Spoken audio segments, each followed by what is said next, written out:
Greetings and welcome to the table in the tavern.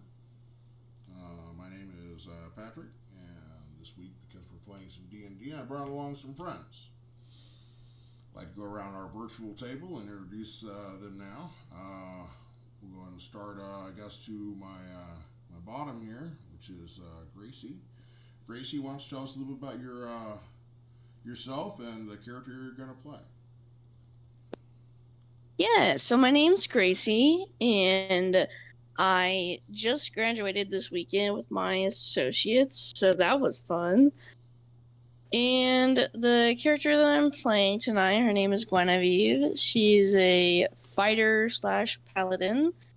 There is a lot of lore with this character, and a lot of revolutionary action she's taking. So, with her trusty companions, it's gonna be a fun ride. Just going to do a little greetings and welcome to the table in the tavern. Okay.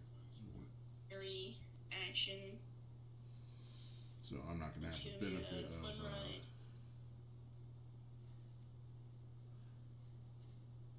I want to have the benefit of the sound dampening and stuff like that from the Discord because I'm doing it for feed. But either way, continuing on, we have Ryan. Why don't you tell us a little bit about yourself and a little bit about the character you've been playing tonight? Hi, I'm Ryan. I'm getting my master's at the moment in mechanical engineering. And just as my character is, I'm very tinkery. I'm playing an artificer tonight, and his name is Spencer. And he has a little bit of a lisp. A little bit of a lisp. All right, and I'm going to go ahead and help you, Cody, do a little introduction. He typically doesn't use his mic. Hello, I'm Cody. I'm retired, and I've been playing TTRPGs for over 11 years. Tonight, I'll be playing Rogar Wesson, a dwarf artificer, or artificer, depending on your interpretation of that word, from Kandor. I am a student of Pennypocker Smith, a gnome gunsmith who taught me how to craft firearms. Pennypocker left for Auroria, and a few months later, a message was sent to meet him there. Now, after grabbing my pack, buying some supplies, and grabbing my gun, I traveled to Auroria. After some escapades, I could say we walked into a huge open can of worms. Open can of worms. That's one way of putting it. So, not that it matters about a fantasy word, but the strange spelling for Auroria is at the top there, Cody. Doesn't really matter. It's a made-up word. Okay, so we've been a little bit more than just a few days into this campaign. You guys have started as level 1. What level are you guys right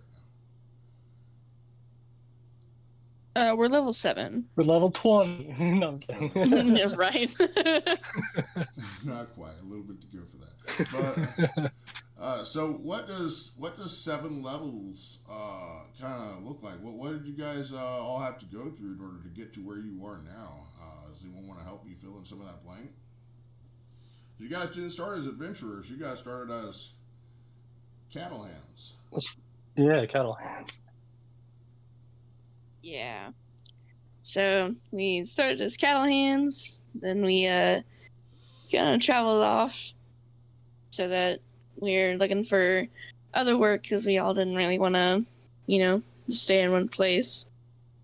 And we ran into some top brass kind of people, and he was on a hunting expedition and asked us to kind of help him out, kind of killing a rock, which is a bird, a big bird. Mm-hmm. And so we all agreed to that, And as we got ready to do that, because it was in a couple of days, we kind of went further on. We met the natives, or aka the wood elves, and they kind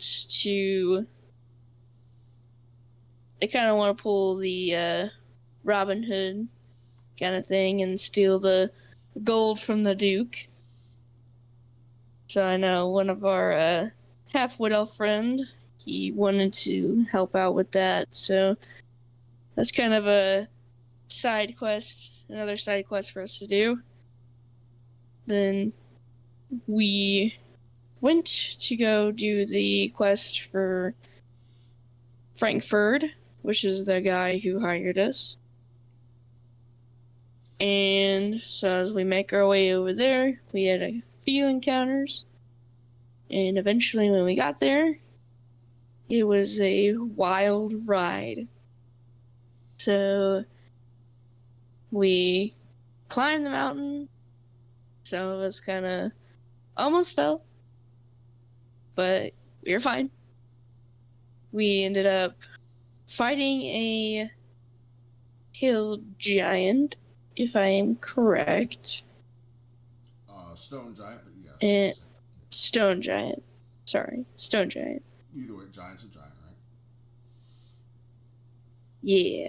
So we, some of us barely escaped that, but we managed. Then we finally reached the top. We got some eggs, because I know that's what our Amric, which is our half-wood elf companion, he wanted to get some of the eggs to see if we can raise them for our own. And as we're making our way back down, that was fun. Some of us did take a tumble toward the end. So some eggs were harmed in the making. I believe there was someone else that was a little bit harmed with the coming of a rock, weren't they? Or was it? Yeah, I'm getting there. I'm not sure who did more damage, the rock or the party that was trying to save you. But, yeah. Gracie ends up being a bit of our chronicler of our stories, and so she ends up she's otherwise known as the note taker, and so she ends up telling a lot of our recaps and stuff like that, and it's very fun whenever she's not here and someone else does the recap, and we start finding out who's paying attention and who's not. That's fun. But yeah, Gracie, you guys ended up coming across a rock, I believe, chased it up. We're climbing up the mountain to its nest, as some of you were. Others were on the ground, and basically it was a big scuffle. Ended up getting, you ended up dying. The rock picked you up. I believe this party kind of shot at you, all that good stuff. You ended up being resurrected. No, let me remind you. Yeah. Let me remind you. You said, "What's the worst that can happen?" And he rolls very low. I should probably just be quiet and listen. After all, a lot of the times I end up doing asking my party to do recaps, because then I find out what it is that they found most interesting about the games. And sometimes it's not the things that I did at all. It's just the random things that they happen to encounter. So that's kind of cool.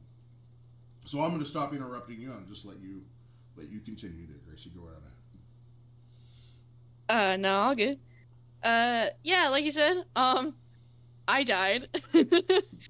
And that also was, thanks to, my party. Respectfully, they were trying to help.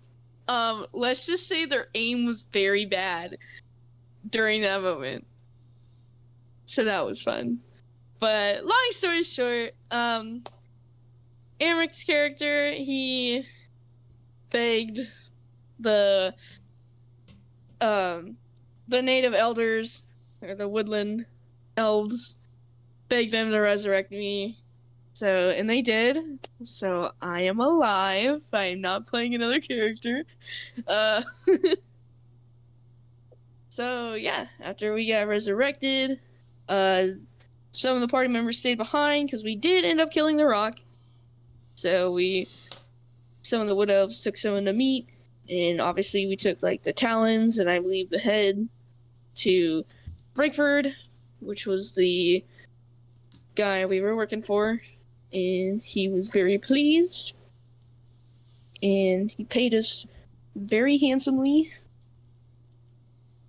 And while he did that, I believe, he asked us to attend a ball he was doing. I can't remember how many days it was, but it was in like a couple of days. He was like throwing a ball or whatever for the achievement of his kill. So that we end up attending that ball. But before we do, we kind of gather and starting to think about what tasks we're going to do. We made a deal. One of the deals that Amric made to resurrect me was that we would help arm the natives. So we went to Spencer's mom and dad's place, and we set up shop there so that we can start grinding on making some weapons. So we do that, make some weapons for them, and then later on we do attend the ball at Frankfurt's, which is in Thronehaven. Turns out he's actually the Baron of Thronehaven. So we go there, we do a party. In the meantime, Gwen's having some visions about her island being attacked, and about, her father and everyone around her dying. So that's fun. It's going on. One little correction there. He's a baron from Thronehaven, okay? But his place is in an embassy there, okay? He doesn't actually run Thronehaven. Oh, gotcha. But yeah, so we go to his little ball, and since Gwen had those visions, she kind of wants to go visit home, and he helps arrange that. So in the meantime, we're having fun, we're partying, and then we stay the night. The next morning, we head out to go to our homeland, and as we do so, we meet the captain of the Blue Heron, and his name is Marius Valdon. So we had to take the long way around because there was some Kraken activity going on in the waters, so we had to go the long way around. So as we're detouring, we also the party won't let me live this down. So we come to an encounter, a pelican lands on the ship, and I rolled a perception. It was looking at me funny, and so no hesitation, I shoot at it. And Lord and behold, what is it? It's a bronze dragon. So yeah, that was fun. Blew up the ship. So yeah, they won't let me live that down, which is fun. So we get stranded on Tie Collar, and we make our way kind of more inward. And as we do, we meet some islanders. And that's when they're telling us that the island has been taken over by these vampiric people that are definitely not from around here. So obviously we scope out, And yeah, they actually have enslaved some of the island people.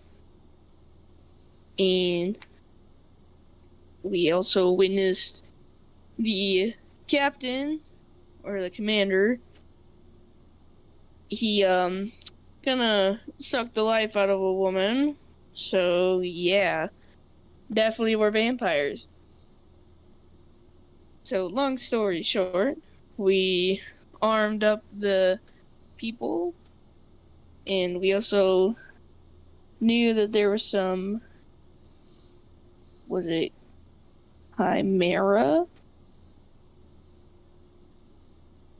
Am I correct on that, Pat? Amra? Chimera. Chimera? Chimera. Chimera, yeah. Yes. Hunting down Chimera. Yes. Yeah. Manticore, Chimera, yes. Yeah, so the vampire people were also there hunting the Chimera, which we ended up meeting one in the wild. We semi-befriended it, and later on it helps us in the surprise attack battle against the vampiric people. And you can say that we ended up winning, because they ended up drawing back and leaving the island. So the islanders are free and all that good stuff. The Chimera, we unlocked some of the cages that they were in, so we freed some of the Chimera. And after we helped save their island, we headed to mine. Turns out that at first thought, my vision was just kind of whack. I was just kind of delusional. My island was okay. We chilled out, had a cute little homecoming. Everyone's chilling. And then the next day, as you know, we're still chilling and having fun, that's when the island gets attacked. In the vision that I saw unfolds right before my eyes. So the ship and the people that we fought back in Tycolor kind of arrived, and the one specific kind of thing that always stands out is a flag that has a red trident on it. So yeah, they pulled up and shot cannon fire at the ship that we stole from them, which also did collateral damage to my island. And of course there were casualties. My character's father was one of them. That's when it turns out that he was from a line of paladins, so that's where also my character is multi-classed in paladin. I took up the hand for that. So we repair our ship. We actually, thanks to Spencer and Rogar, we actually made advancements to the ship, so now it flies, which is fun. So thanks to you guys. And so we now are planning a revolution to kill these people and get them out of the island. And just out of Auroria in general. Because Spencer finds a book about vampires in that ship. So we learn a little bit more about them, and we learn where they're from. And if I'm correct, they're from Thalia. Right? Or are they from... Well, anyone... Well, Thalia is the world you're on. So, yeah. Candor. Isn't it Candor?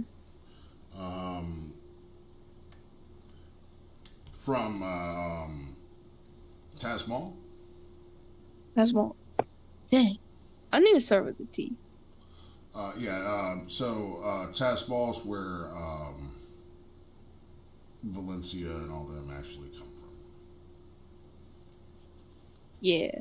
So that is the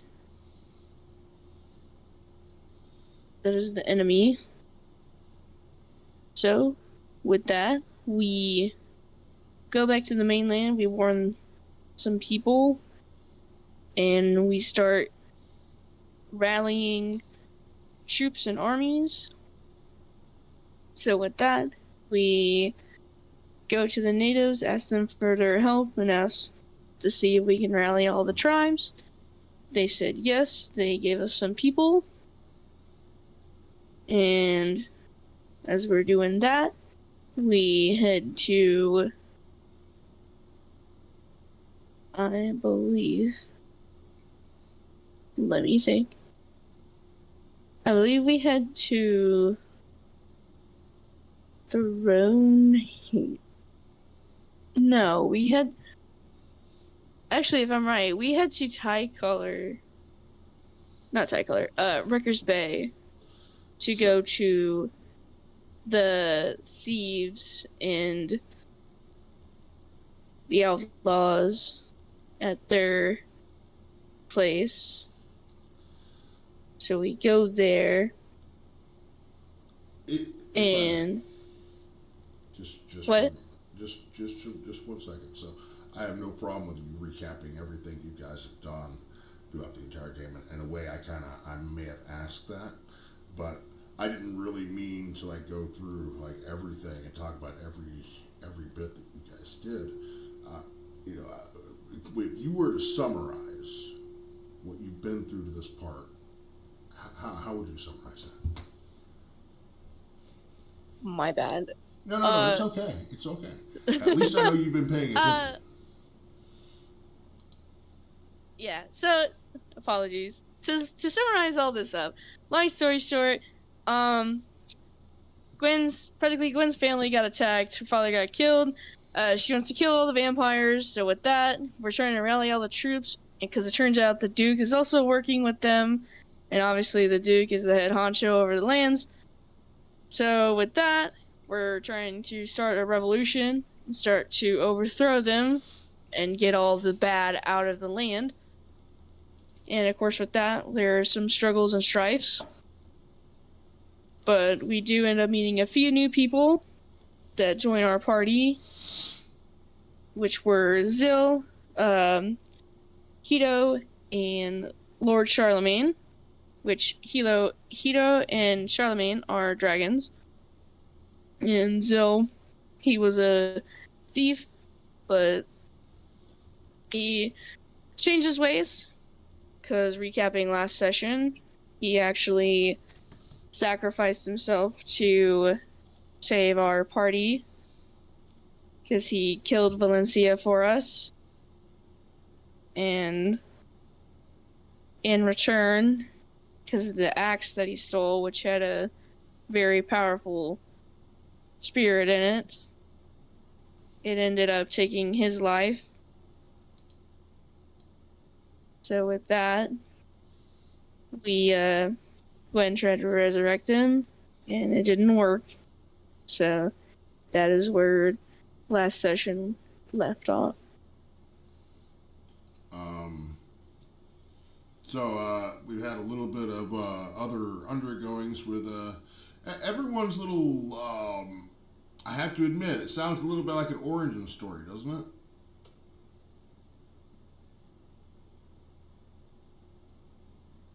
Kind of like it does a little bit.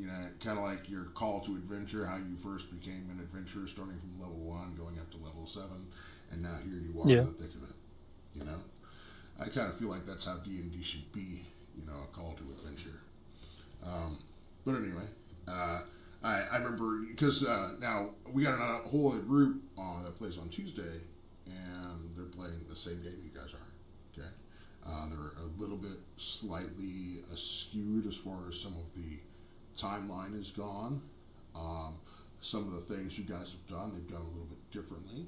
But either way, they're playing essentially the same game. And I remember one of them mentioning as they were coming along with everything, starting to uncover this, that, and the other. There's some sort of conspiracy. There's all these different things, aspects. And they were like, man, I kind of miss riding around on a horse, going through fields without really a care in the world. And now here we are with all this looming. And I was like, well, You don't have to do it. You know, you could just go home. And they're like, no, we can't. You know, that's kind of cool. You know, it's kind of cool when you guys you seriously are feeling like you're taking up arms in the matter that is the bad stuff in the world has some way affected you. You know, and now it's kind of personal a little bit. How did that affect your life there, Cody? You had some effects from the Duke as well with the old penny pocker and something about a revolution and dwarven revolution and so forth. You guys were trying to put together, and I think Ryan, you lost a plantation. Yeah, I almost lost a family. Thanks for saving them. Well, they were out. They were out shopping. They were not at home when that catastrophe happened. When the Duke's forces came down upon your guys' hideout, that happened to be like not even 3 miles outside of an occupied city run by the Duke. You know, that part just kind of killed me. What? Yeah. You didn't want to be parentless like me? You'd still have 8 parents. Yeah.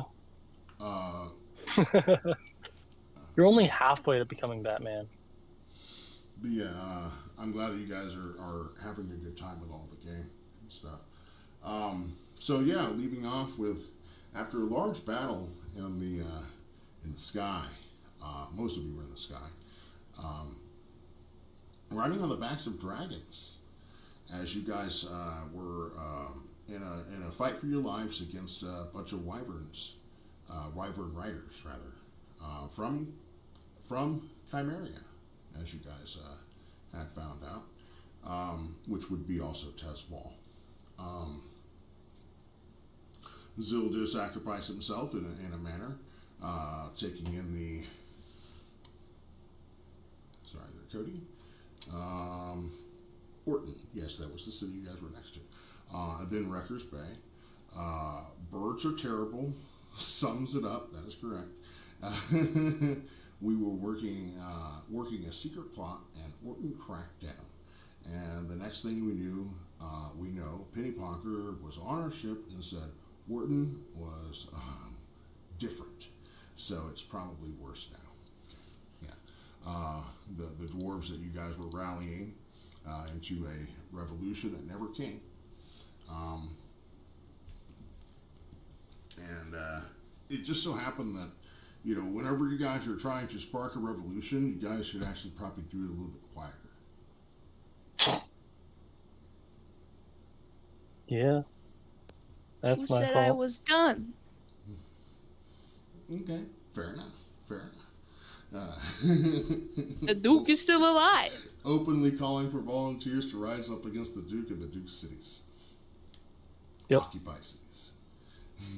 Oh yeah. That's always works out well. Hell yeah. Does it not?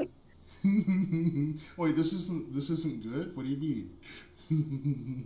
Okay. This was the outcome I was looking for. I don't know what to tell you. This is exactly what I envisioned. Tragedy. I love tragedy. I suck it up. 1 gold to join the Krusty Krab. Indeed. Speaking of sucking things up, make sure you stop by w.gg for your clean, efficient energy. I'm drinking the Calio Cream. I think Cody, I've got a Cody addicted to W as well, incidentally. See, he ordered a sample pack, and then he ordered a tub, and I think he ordered another tub. Okay, that's what's up. He did get it checked out by his doctor. He has some issues that I was concerned about with him taking, whether or not it was going to be okay, but actually has no issues, and the doctor said he was good with that. That's kind of cool. Also, registered on Start Playing, so in case you were looking to start playing some D&D, you can find the table in the tavern on Start Playing Games. I was registered there, so I look forward to hearing from you soon. Other than that, I think we're going to go ahead and get started. We have a couple people that may be coming in later. I know that Jessica was a member of your guys' Tuesday party, not your party. She was talking about maybe setting in and listening in. She may end up listening in on YouTube because we're streaming. And of course, Chris will be in later. I don't think we're going to get a Scrappy Dude or a Andrew. He is going to be in Dallas watching the game. But other than that, unless anyone had anything else, I'd like to go ahead and get us started.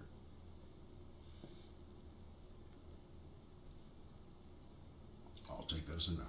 So then you find yourselves on said mountain plateau that you were on the end of the last session. As your dragons land, you have the body of Zill that you had caught out of the air. Unfortunately, unable to give him life again in the vessel that is now void of life. You had a spectral vision of him as well, telling you that he was sorry. Sorry about having to do what had to be done, but he figured in the end it was better him than one of you. After all, he'd had his life, and he'd done a lot of unspeakable things in his life, so he felt like maybe he could do one thing good.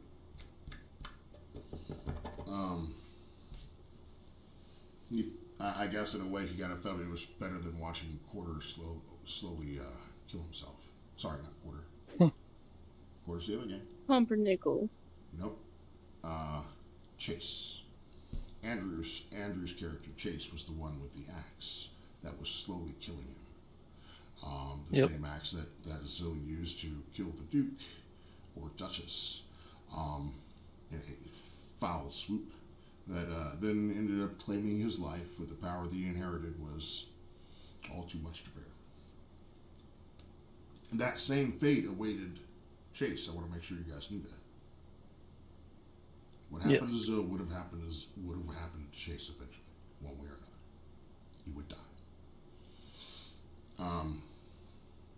Such is the curse. But the axe fell to the earth, fell between the forests and the hills and the mountains, and it still rests there. Perhaps something worth claiming again. Or, of course, there is the note that of Charlemagne, one of the dragons you've been accompanying, Silver Dragon, and he's been getting messages from his brother in Ilium, telling him he needed to come home. That he has needs talking to, kind of thing. Don't know what about just yet.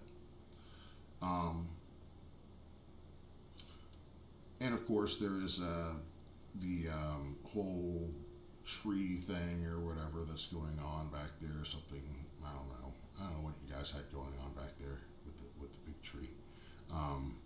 But there was a druid there, another dragon actually, as it turned out, that helped you, and one of the siblings needs to go to Ilium. But you guys have a crew still there near the tree. Crew of your former ship before it was destroyed for, I think, the third time. Yeah, something like that. I'm curious as to what you all are wanting to do next. Make your way back to the tree area, the world tree, to claim the rest of your crew. Maybe go to said meeting with Charlemagne. Maybe go claim the axe. Maybe all three, just not in that particular order. Well, I know I want to bury Zill. I like that. I would like to bury him near the roots of the world tree. Okay. That's very I like that. Do we want to go get the axe before we head back to the world tree? Yes. I mean, isn't he still in your hands? Shouldn't the axe be nearby? Well, he dropped it when he was falling, and I caught Oh. him when he was falling. Gotcha. Yeah. I guess I can stay here with Zill's body if you, Rogar, and Hito want to go search for the axe.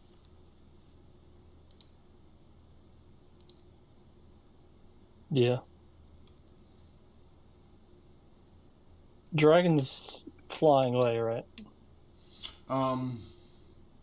The three dragons that accompanied you in the combat and stuff like that, they're hanging out. They're not really sure what. They're. He's probably talking about the red dragon. Yeah. Oh yes, said red dragon. Hello, Chris. Glad you can make it. Perfect timing, actually. We actually really good timing. We just finished up a recap of everything that kind of happened up to this point. And we've been doing a little bit of character introduction, so let me know when you're settled in there, Drake. We are streaming on YouTube, okay? So, okay. Gonna do a little. Tell us a little about yourself, a little about the character you're going to play. I am just now adding a level from last time. I apologize. You're good. And like I said, I know you might need a moment to get settled in and stuff like that. I know you just got home, working. At the OG. So if you need a few minutes, by all means, we can just come back to you.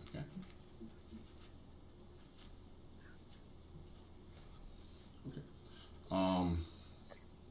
They were kind of getting together a plan as far as what they were going to be doing. Suggested was to put Zill's body to rest, and the location the party had chosen was at the base of the world tree. They also want to go and reclaim the axe that had fallen from the sky out of after the battle. So it's out there somewhere, but it can still be found. But yeah, that's kind of what's going on right now. I think they're planning on searching for the axe first and then taking Zill's body, but I'm not really sure. Yeah, we were gonna go look for that axe. Since we're here. So, Charlemagne speaks up and says, if it's all the same to you, okay, he says a little bit, solemnly, I never trusted Zill, he said. I knew him to be a thief and a liar, an assassin, ill-tempered. I did not think he had nobility in him, anything noble at all. He proved me wrong in the end. If it's okay with you, I would like to prepare his body, and we will take him to the world tree, and we will meet you there when you arrive. Of course. Thank you. Okay. So Hito says he'll accompany you to go find the axe, while Charlemagne is going to head back to the tree with Zill's body.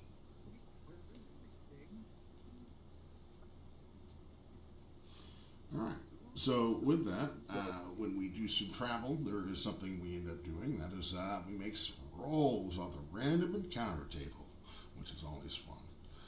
We're going to say that it is going to be a 3-hour tour to make your way to find the axe. But first off, before we head there, let's see if you even know where that direction would be. So you guys did see where the axe fell and all like that, and Gracie, you got a pretty good idea of where it fell. But now where you are in this mountain, can you find that direction? Let's go ahead and roll some survival checks.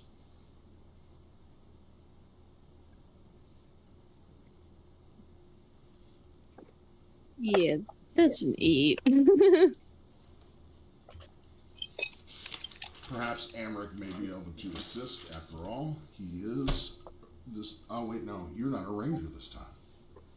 No, I'm a ranger this time. Wizard rogue. I'm so used to you being a ranger. Oh, I am proficient in survival. Yeah. Okay. You are proficient in survival. You just rolled an 8. Okay. What you got over there, Cody? Let's see. 7. Okay. Ryan and Chris, it's going to fall onto you. Chris, I need to roll. What do I need to roll? And just a survival check. Well, you guys will be looking for this axe for a while. Survival check. All right, hang on. I rolled a 4.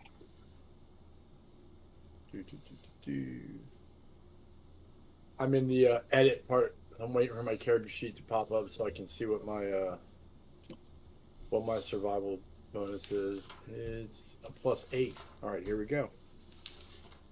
How about 16? Less. Yeah. So it's kind of funny. You guys are up at the plateau, and Grace, you're like, yeah, the axe is over that way. And you're like pointing west.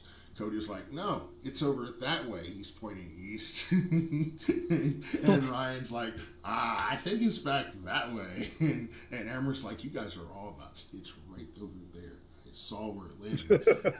I'm like, Gwen doesn't have it in her hand, huh? He says there's a creek nearby where I believe it fell. We can find it from the stream.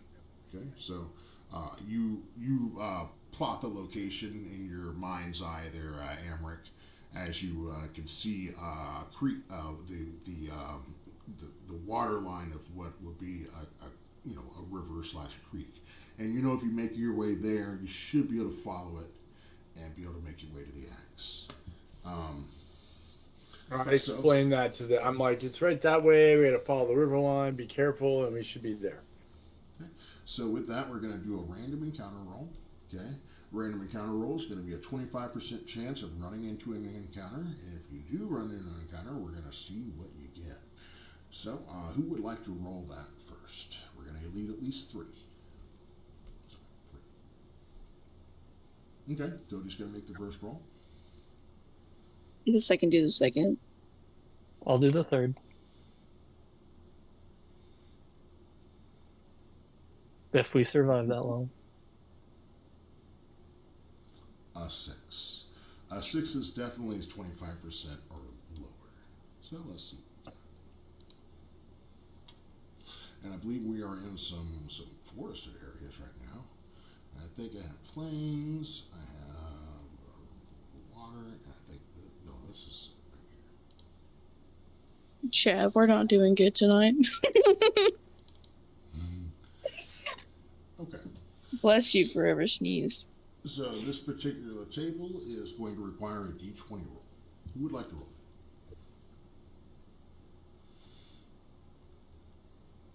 Not it. I guess I can. 10. Okay, I'm going to need 2 d10 rolls.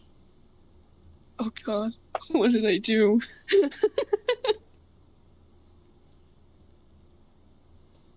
The first one was a 7. Second one was a 3. So 10. Okay.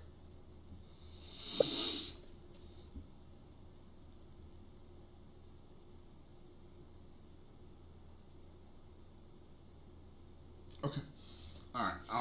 So you guys begin descending down the mountain, and you're making your way to find the water. Okay, and you descend down the side of the mountain. You can see a river stream there, and everyone go and roll me perceptions.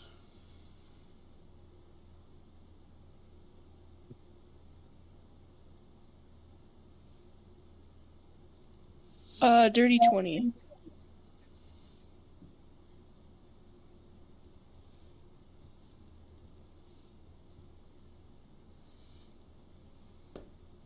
$15.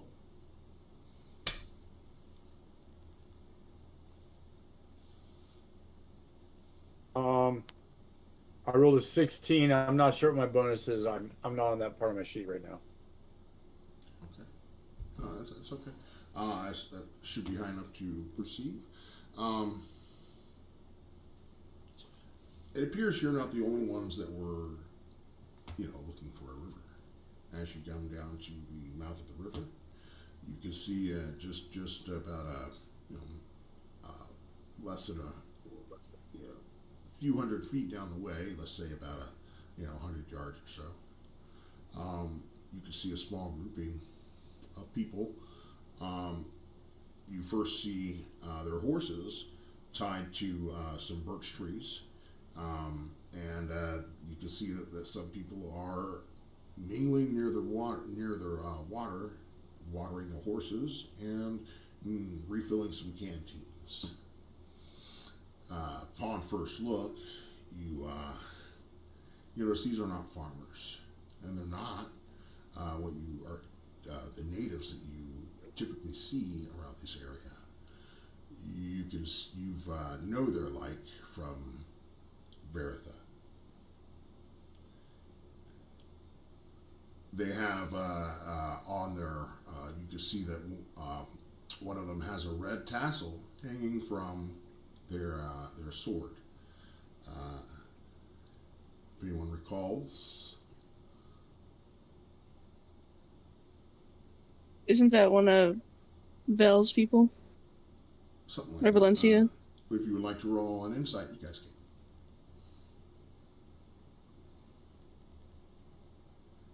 16? Okay. So yeah, when you guys are in Veritha, you had a number of different encounters with some what Charlemagne would call lowlifes, bandits, thugs, brigands, and some of them called themselves the Crimson Blades. And you could typically tell a Crimson Blade by the red tassel hanging from their hilt of their sword, and sometimes they would have a gem encrusted on the hilt. Either way, they all have some sort of red marking on their blade. You believe that these are the Crimson Blades. And from your best guesstimate, there's about 10 of them.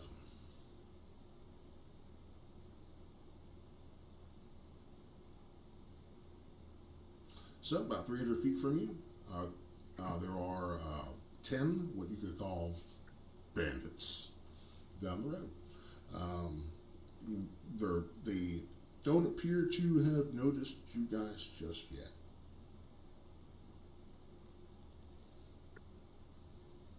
Do we want to just sneak around these people?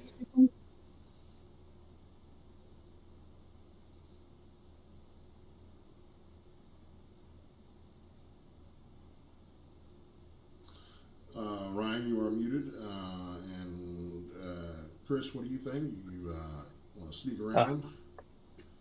I'm sorry. Yeah, I think we've gotten into enough fights lately. I think we could sneak around this one. I agree.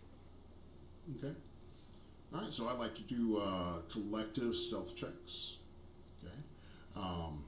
So let's have it. You guys go ahead and roll me some stealth checks, and we'll see what you guys have as a whole.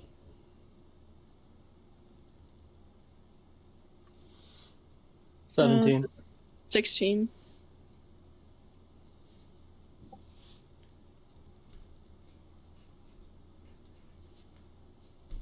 All right, Cody's got a 13, and what do you got there, Chris? Stealth check. I'm doing this as the what? I'm sorry. What check? Go ahead and make a stealth check for me. I know you're still leveling up and stuff. You're good. I'm finishing that. I'm just trying to get my spell book caught up because I put a level in wizard. You're good. I'm okay. I got a +7 stealth. I rolled an 8. That's a 15. All right, well, you guys have at least the average of a 15. Let's just go ahead and put it to the calculator and see what we get.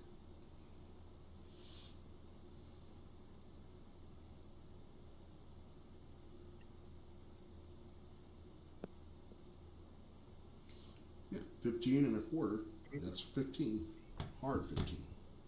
Okay. All right. So I am going to make a series of perception checks. I'm going to make 3. They're going to get progressively harder. Okay? As you get closer. So the first one's going to be a disadvantage. The next one's going to be normal. And the last one will be an advantage as you guys are trying to pass by. Okay? This one is a disadvantage. Okay, they have a perception of a +4. I rolled a 9. So that means a 13. Guys are good. So you guys continue and making your way and giving them a wide berth. I'm going to make one more roll here. This is going to be a normal roll without any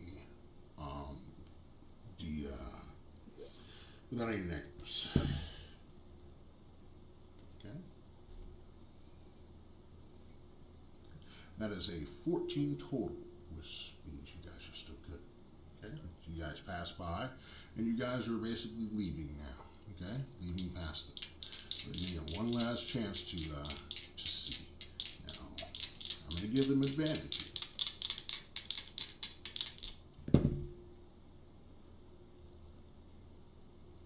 That was the worst of the 3 rolls. Alright. So you guys successfully sneak past some bandits, keeping to the tree line as you make your way slowly. But that's not the end. As you guys clear the bandits and continue following the river, let me go ahead and get you another random encounter roll. That's going to be Alright, I got this one. 25% or lower gets you into some stuff.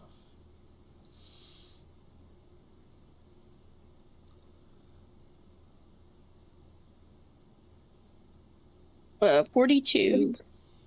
Very good. So after a couple of hours of travel, this time no encounter, leaving the bandits long behind you. Okay. So the river begins to open up a bit, and you're starting to see some landmarks being a little bit familiar to you guys, as you guys were flying high above not long ago. At least some of you were. But still a little more travel to go before you find where you believe the area that the axe had fallen. Let me go and get one more random encounter roll.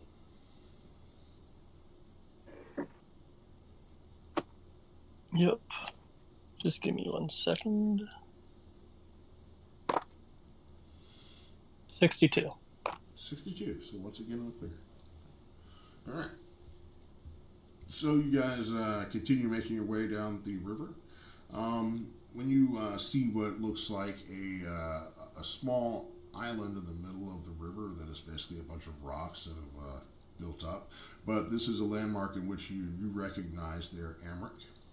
Okay, this is actually what you were spying from up on the mountain, where you felt like the axe had fallen actually. Okay, at least in this area. Okay. Okay. So, as you guys come to this particular area, now finding the axe is a whole different scenario. Okay. Let's go ahead and get some investigation checks.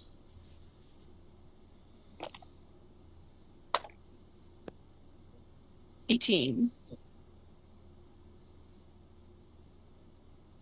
23. I have a dirty 20. 23. Yeah, I have a +8. Dang. Very dirty 20. All right. Very good. So you guys all rolled really well there. I wouldn't even bother rolling there. But you rolled well as well there, Cody. So either way, you guys all did a pretty good job. Unfortunately, you guys don't find an axe. Okay. But you guys Somebody stole the axe before we got here. Oh, see, it's like he's been looking in my notes. What are you doing, man? Those bandits we didn't want to, that we avoided, they have the axe. How can you see that from here? No, I'm just kidding. I mean, they were coming from this direction, and we moved around them to avoid them. Now the axe isn't where I saw it, so they were the only ones. So I deduct that they had to have it. That's a very good deduction. Okay. However, you do find more than just no axe. Okay. All right, so you got 23, a couple of 20s and so forth. So you guys are looking around in the area where you feel like this axe would have been, and you do find a depression. In fact, something sinking deep into the earth, like something was pulled out of it, as though the axe may have fallen straight down, blade in. It looks very familiar to you. What you also notice is some footprints. Okay, some footprints around.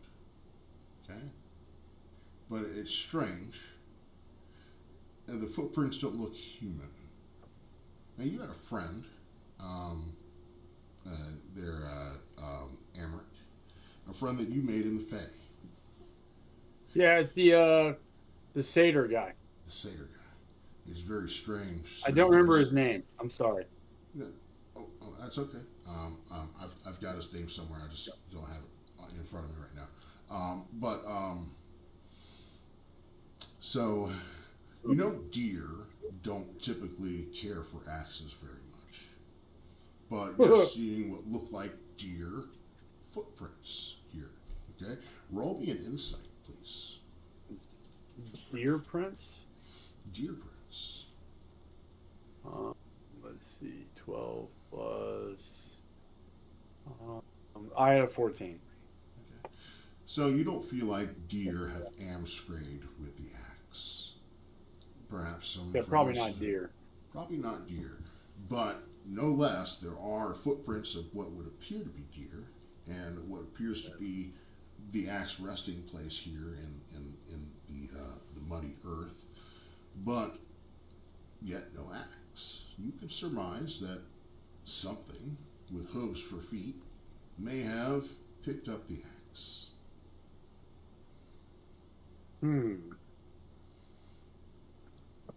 I share that information with the group. I'm like, unless you guys know of some deer that run around with the ability to tote around an axe, there's deer prints around here, but no axe. Any thoughts? Oh dear. That's what I was saying. Deer. That's punny. How far away from like the axe are we? We don't know. Well, you're in the area in which that it had fallen. Unfortunately, the axe isn't here. So how far you are from the axe right now is hard for me to say. So Cody wants to know Rogar wants to know how big are the prints? How big are the prints? So, okay, that's a great little question. Okay, so they look like they may be the impressions of like a fawn or a doe, or a small or medium-sized deer.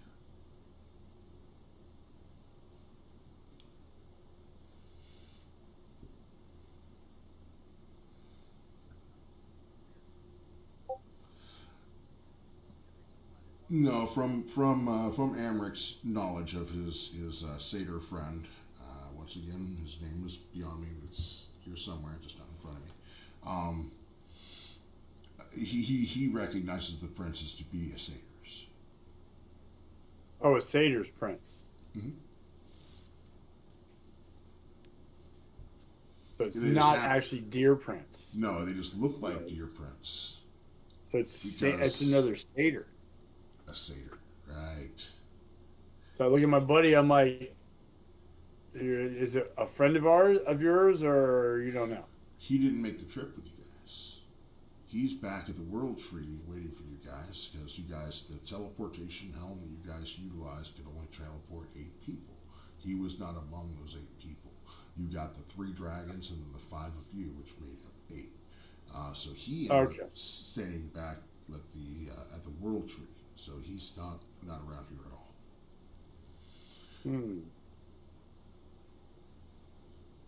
Okay then. So,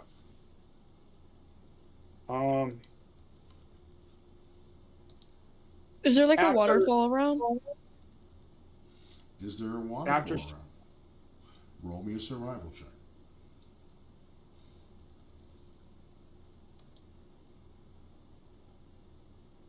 13. 13. Okay. Roll me a perception.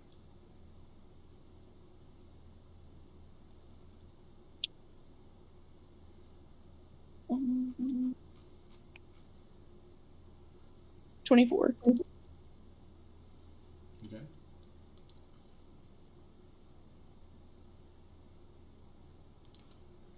All right. So, sorry, 24 for your perception. Yes. So, you know the direction of the river basically from your survival check. So you're kind of listening intently, and as the river tends to curve around, cupping your ears and listening, and you think you can hear the sound of crashing water. If you just continue to follow the stream upstream. Sorry, if you continue to follow upstream.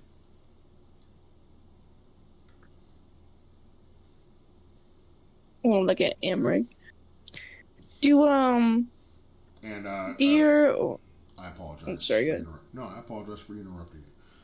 So ethos, EFOS, ethos. That is the name of the satyr. Okay. I'm sorry, Gracie. What were you saying? I'm gonna look at Emmerich. So, do satyrs usually hide out in caves? I was about to ask Pat the same thing. After hanging out and traveling with Ethos I was with him for quite a while. Have I picked up on any type of, tendencies satyrs may or may not have, or have I learned anything about them? Like, when, or they have a way of hiding themselves, or have I picked up any information or anything about them as a race to kind of give me any clues as to where or what direction, or if he's hiding, or what the tendencies might be? Okay. Sure. So I'm gonna go ahead and give you a little bit, and then I'm gonna ask you to make me a roll. Okay. Okay. So you do know Ethos is actually from the Fey realm. I knew that. Okay, and so typically he's most of the time he spends in the material plane is typically guiding other people to and fro that's kind of what he ends up doing. He turns out to be a bit of a guide. Now, go ahead and make me a nature check. A natural check. And nature. Al natural. I got a +9 in natural, so let's see what I can get here. An 18 + 9, that's 27. So, it is, very common for Fey-like creatures, okay, to find a home that is very el natural, something they haven't made a whole lot of permanent changes to the environment. So something like a cave is definitely a possibility. He might also find a home in something like a hollowed out tree, or maybe the Ethos, he lived in a large mushroom, okay, but that large mushroom was in a large mushroom field that grows in the Fey and is very common. But here in the material realm, there isn't many giant mushrooms to live in. So he might suffice with something else, but it would be something that looked natural. So cave is definitely a possibility, yeah. Okay. So I passed all that info over to the rest of the group. And a cave, tree, maybe some sort of tight, thick shrub or like ivy enclosed area that gives shelter. Well, there is a waterfall, I believe, if we continue following upstream. There could be a cave behind it. Are you just wanting a shower? I mean, hey.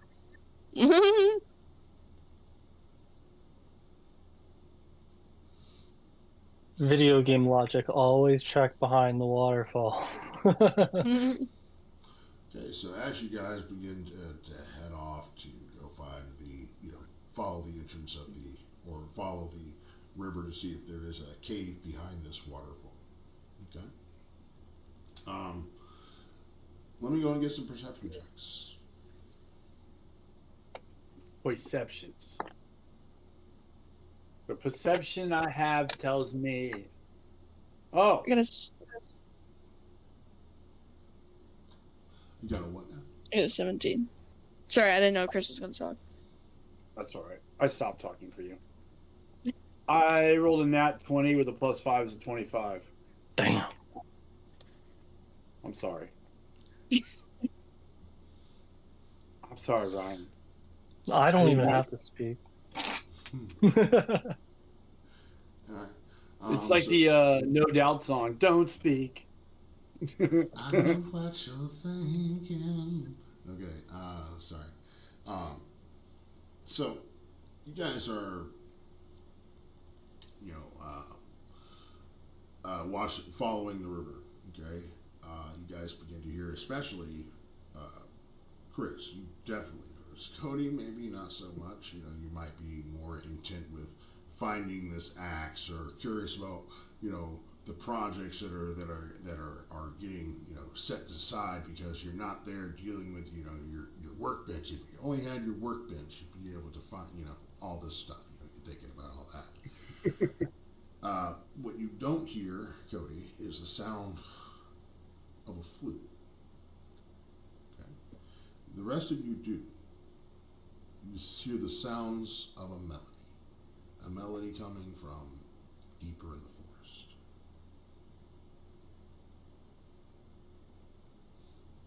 But that river, that stream heading to the waterfall, I mean, there's a good chance that there's a satyr there.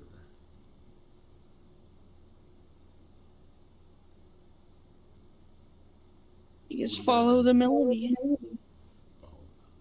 Maybe we should split up and come You're to funny. the melody in different sides. Now, man, I'm just not trying to discount what Gracie was saying. I'm in no way trying to tell you need to go follow to the cave. That was your objective, so if you want to take away from it, still could go and see if there's anything, is a cave in fact there or whatever. If you guys want to split up the party, that's up to you guys. I'm not saying split up the party so much as like flank and coming into the area where the melody is from different directions. Ah, okay. I like that. Okay. And I mean, I can move. I have pretty high stealth. I'd be willing to scout around the other side and try to. That way, if there is a satyr, and this satyr has the axe, and all of us pop in. There's 8 of us. We all just kind of pop up in there. My bet is he's going to try to get away, try to run. Probably. Okay. So, who's going with who?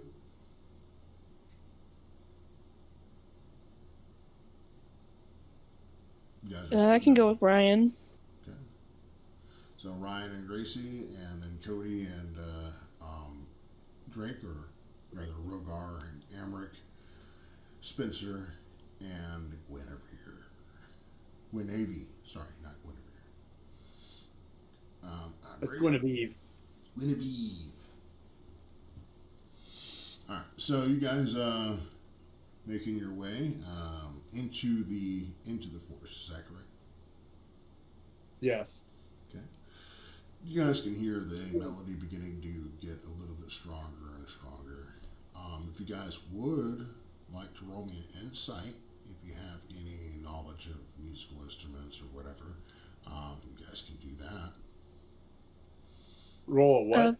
If you'd 14. like to see what type of instrument you're listening to, if you have any type of musical knowledge, maybe you could tell. I don't know if any of you have any musical knowledge in your group.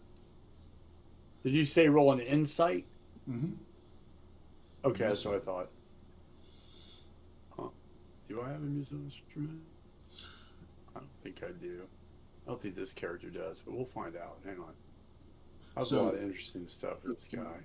What was your role there, Gracie, you said? 14 for insight. And Cody, I see you got a 15 there. You guys want to say that this is some kind of... My insight is a 9. Okay. So, Gracie and Rogar, you've heard something similar to this before, whether, it was in, when you guys were hanging around with a bunch of elves and stuff like that, you're not really sure. But this sounds like a pan flute or a bird flute. The one that has many different flutes that are all banded together, and they, blow it on it that way, making different sounds. You kind of hear the change and so forth with it. But it sounds like the song, it's two separate songs. Like one's one's coming from one direction, and a few moments later you hear a retort.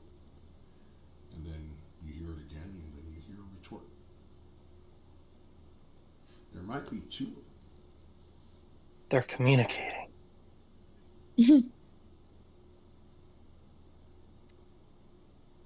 Now, when you say, like, retorts, is it like an echo, or is it like the same melody being played back? Two different songs, he said. Yeah, so it's like one person might do a little do do do do, and then you hear a do do do do.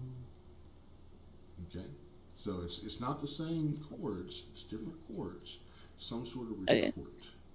So you hear a song coming from ahead of you, then you hear another song coming from ahead of you, but maybe a little bit askew, a little bit further off in the distance.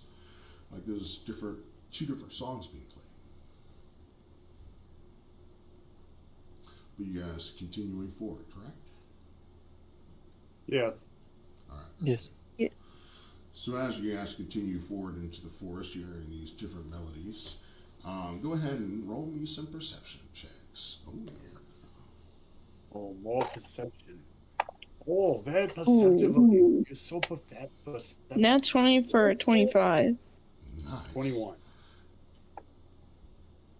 She outdid me this time. I'm 21. 16. 16. And a 21. And a natural 20 for 26. All right, you guys are all very perceptive right now. So you guys do see a little bit of a light up in the distance in the forest, not coming from the direction of like the original song, but like the retort song. You can see a light. Gracie, you see that light starting to flicker this way and that, and this light is not just a beam of light. This is some kind of being. You can see it fluttering almost like a butterfly, but it's a freaking fairy. Sorry, what did you say, Pat, toward the end? Yeah, it's completely made of light. Yeah, it is. Ryan nailed it right on the head. It's a fairy. You guys can hear a fairy in the woods. It's a fey trap,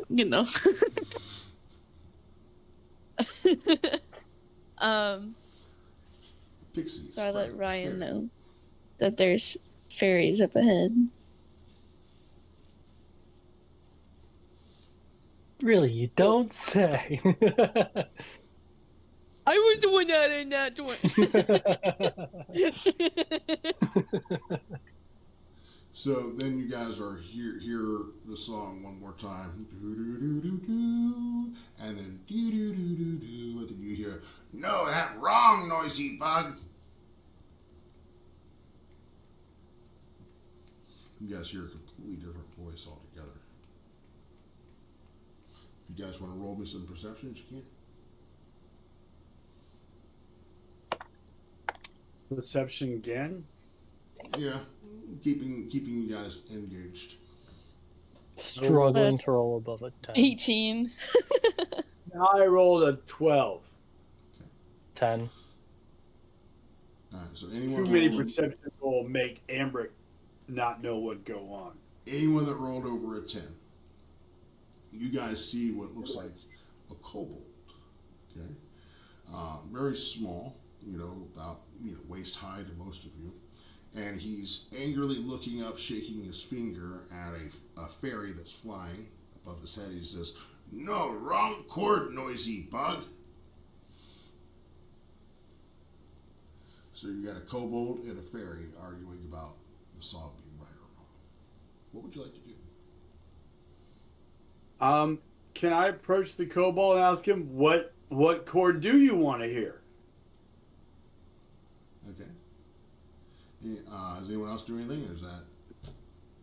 I'll let him go first. Okay. I would say I think we're gonna stay back. So this is now, if I remember correctly, you guys had split up. So we got Chris and Cody together. So Cody, you might hear. I'm sorry, Ryan and Gracie, you might hear, Chris out there hollering at someone. He says, "Who you? What you do my woods?" My name's Amric. I'm an elf, and this is my friend Rogar. He's a dwarf. We're traveling and searching for something that we have misplaced. Me nix. Me have many friends too. This my friend Sparkly. That's not my name, she says. You are Sparkly though. What exactly is Sparkly? Is she like a pixie or a sprite or something? A fairy, yeah. Yeah, essentially the same. Yeah. Yes. All right. Yes, a fairy. She says. I say, I. Right. Sorry? No. I don't know. Go right ahead. I say I've spent some time in the Fae with a friend of mine, although he's not with me at the moment. But I felt like the tracks I saw back there and the sound of music. I was certain there was going to be a satyr up here somewhere. Oh, satyr, Nick's friend too. Nick's have lots of friends. Nice. Could you introduce us to your friend, the satyr? Who you? I just told you. My name's Amric. I'm an elf, and this is my friend Rogar. He's a dwarf. And we're in the woods searching for an item we've lost, and we came upon some tracks that we believe were satyr tracks, and it led us to here. What you lost?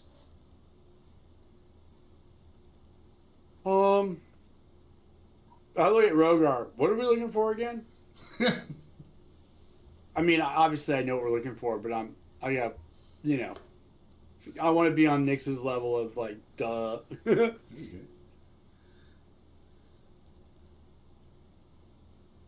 Oh, Rogar. Is Rogar type? He's working on it.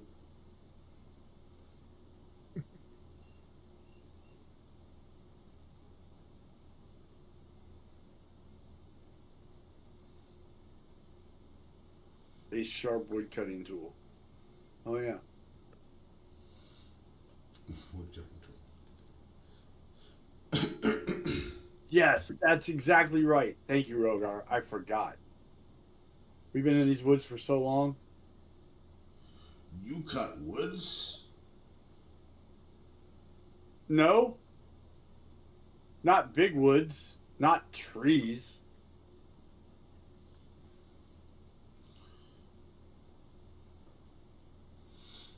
So okay, so I'm just gonna make a roll. Nick's be like, wait, what other woods are there? You can see the fairy kind of laughing a little bit.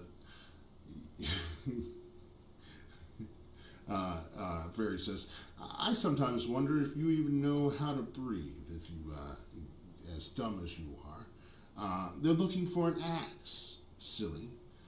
Oh, me friend find axe. Really? Do you know what it looked like? I mean, there are lots of axes. Me friend play song. We play song too. She no good playing song.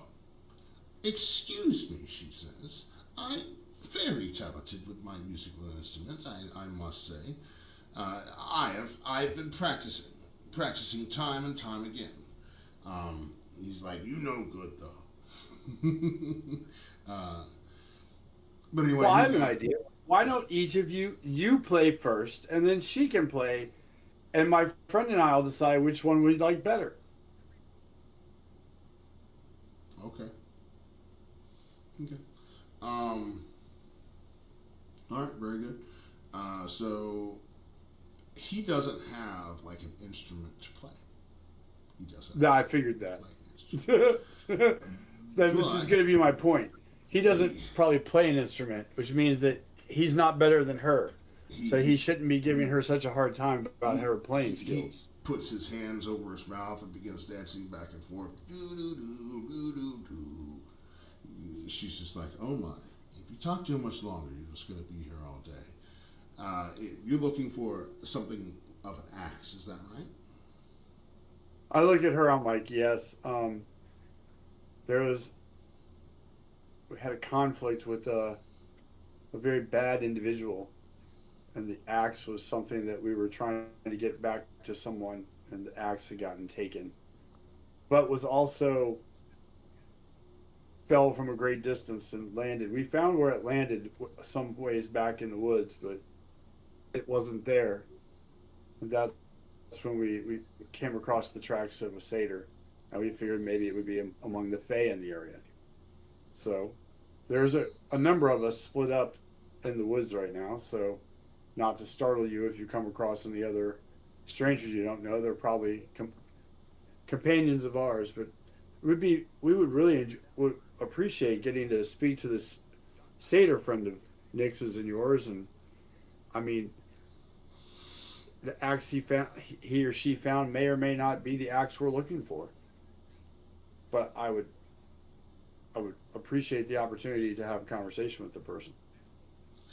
She says, we are rejoicing in a state of jubilation as the giant fiery lizard that lives in the mountain above has absconded and gone elsewhere. Now we have no oppressor. We can openly, be, in the woods. Normally we must be reclusive, otherwise be burned asunder. Yeah, so we were involved in that whole altercation of the result of, I'm not saying that we drove that large fiery red serpent away, but allies of ours and the conflict we were in, the outcome resulted in it leaving. So we did aid in its removal, at least its current removal.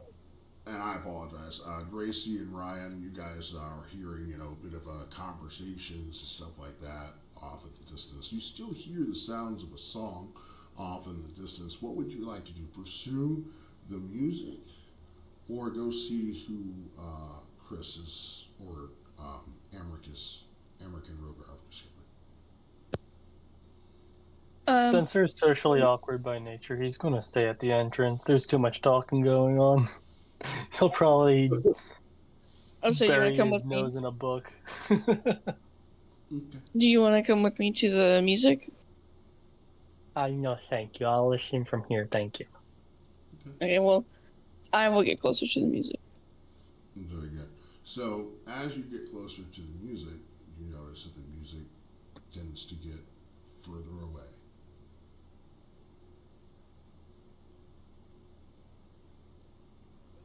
So basically what I mean is every time that you travel towards the music, you hear the music again, but it's in a different direction, deeper in the weeds.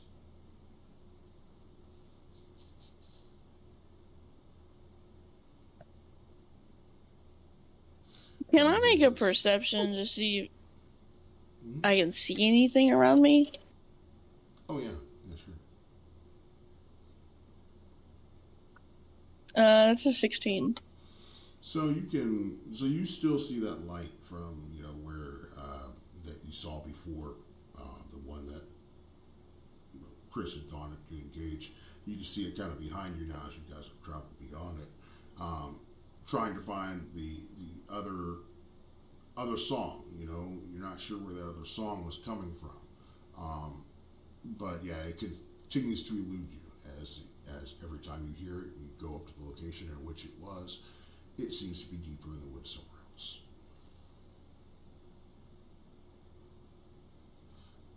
Do I know this melody?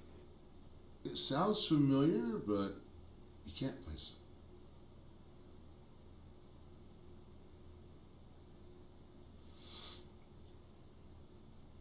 it. Can I try like humming back at it? Yeah. Yes, you can. So you hear doo doo doo doo. And what are you sing back? I'm gonna sing back the tune that like I was hearing before. So like the. Okay.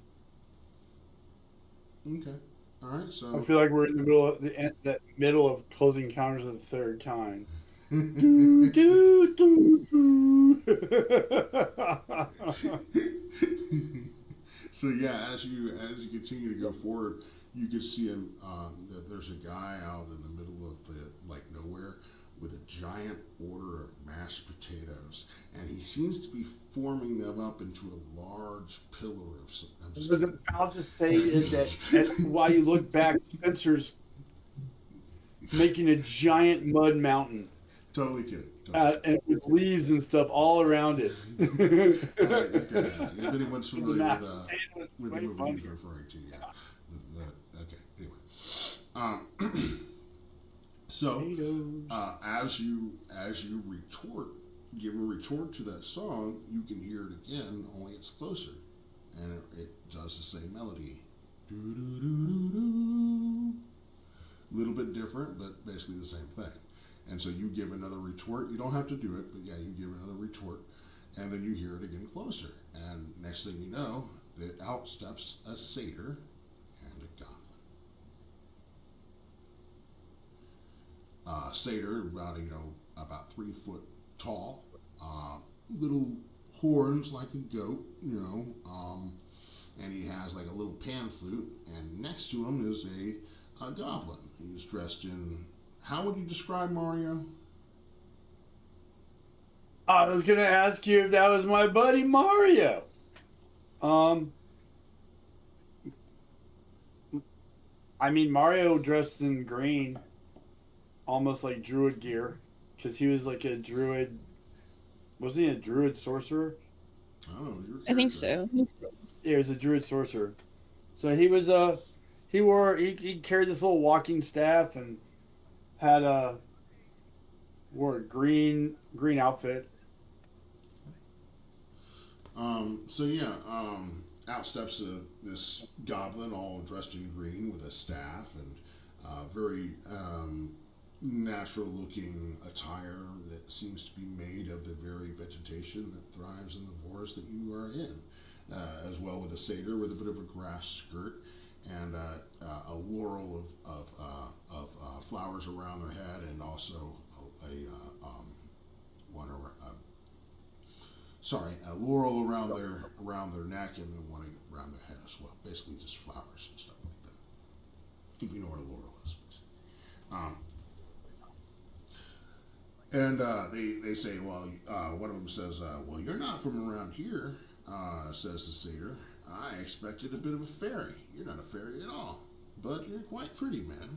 Not to say that you're ugly or anything like that, but compared to a fairy, you are. Anyway, hello. Yeah, he was a draconic sorcerer druid. Well, I had to look at his character sheet. Sorry.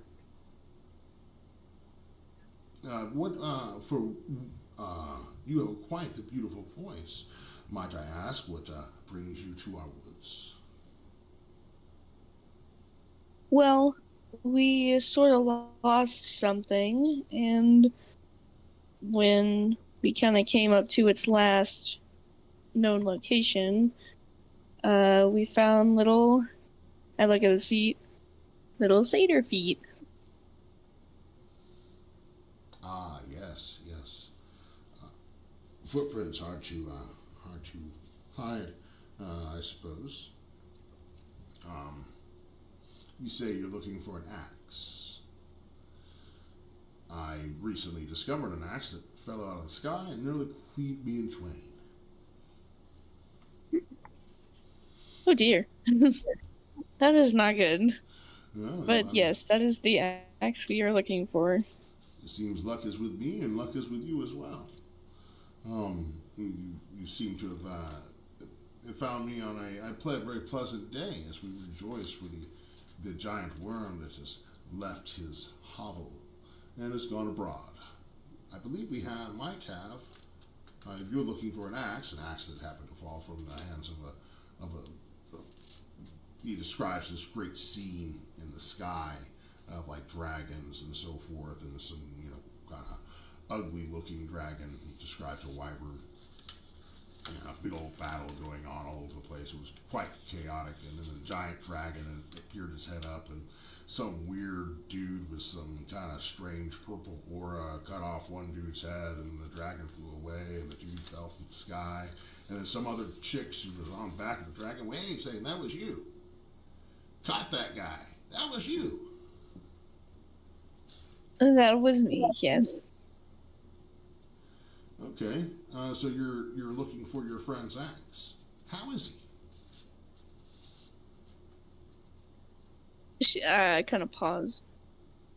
He's in a better place. Oh. Well, a hero. Here. And he pulls up a little flask and opens it and says, takes a little drink and hands it off to you.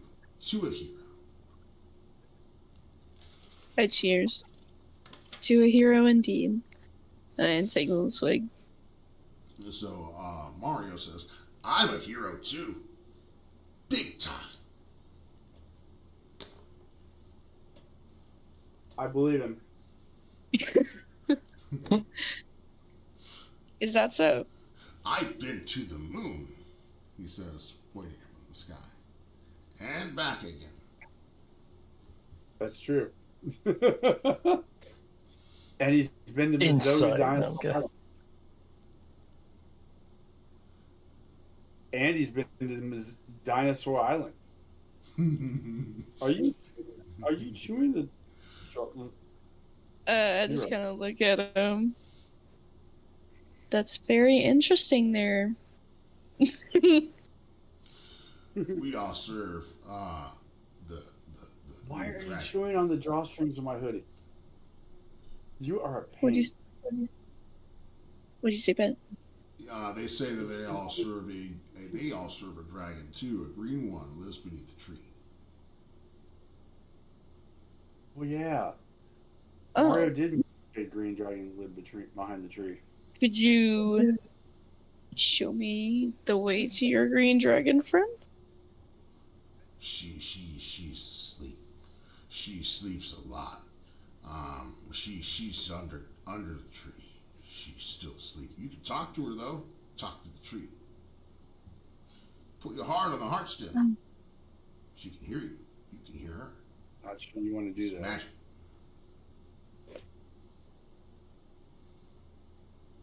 Well, I might need to go grab her brothers. I think you should roll an insight on green dragons before you make a decision on what you should do.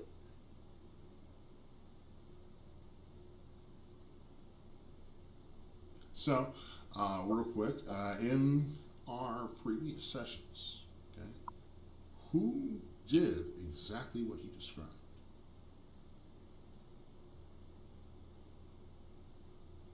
The green dragon?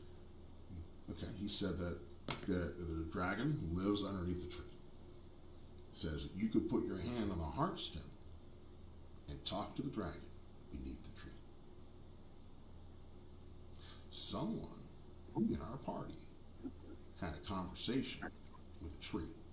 Does anyone remember that? I vaguely remember that happening. I do not remember who.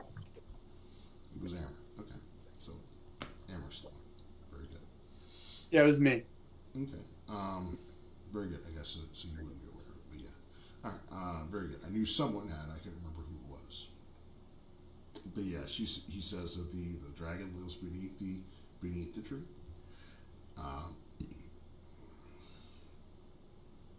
But yeah, if you want to roll me a knowledge of dragons, that would basically be history.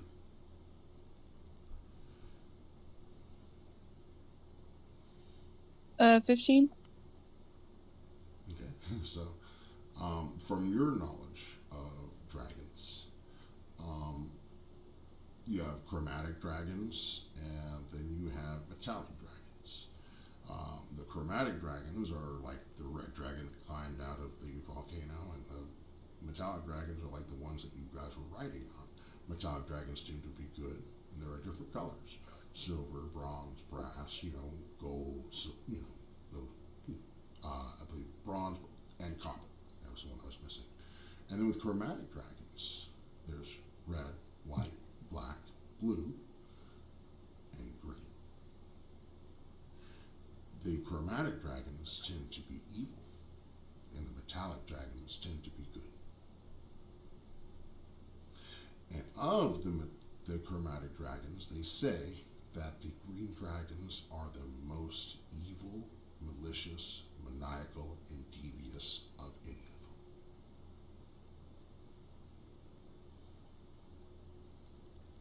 them.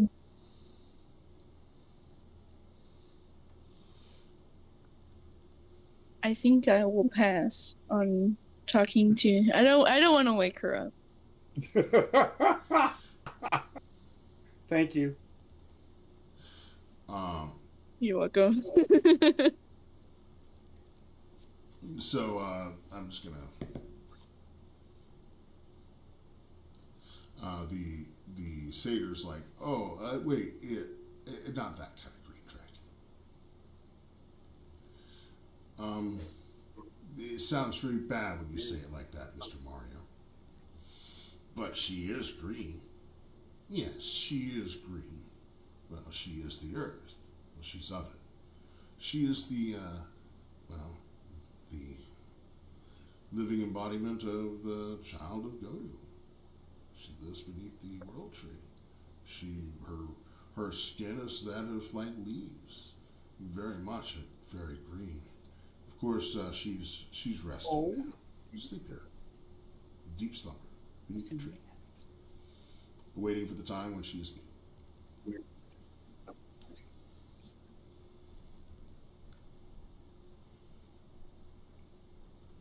Interesting. Now, about the axe.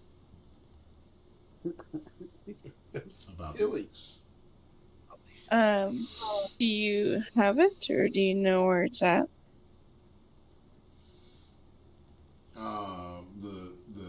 The satyr says, I have the axe. I have it back at my stead. You are welcome to come and find it. I believe that, or you were not alone in these woods. I thought I heard Nyx and our pixie friend conversing with some of your companions.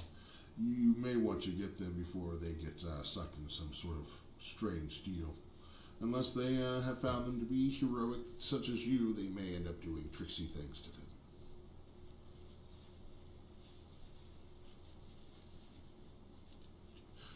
And where can I essentially, find your head? Your home, not head. Sorry. Whoa. On my shoulders. I look to decapitate you. Where can I find your head? Where can I find Chop your head off. How far away would it roll, and where would I find it? Don't know if that's going to be the best course of conversation. Says, let's go gather your friends, and then I'll lead you there. Okay, so without further ado, they make their way over to where Amric and Rogar are. You're talking to a fairy and a kobold, and out comes the rest of the party with a satyr and a goblin. Well, talk about a motley crew. And they invite you to come to this little hovel and enjoy some tea, some company, and then you can be off with your axe. Oh. Amherst looks down at the kobold. He's like, Nix, is this of your friends you were telling us about? They seem very polite and very accommodating. Good friends, Nix. Oh yeah. Excellent, Nix. Would you care for a glass of? Would you like to take a shot with me? I've got some really nice whiskey on me.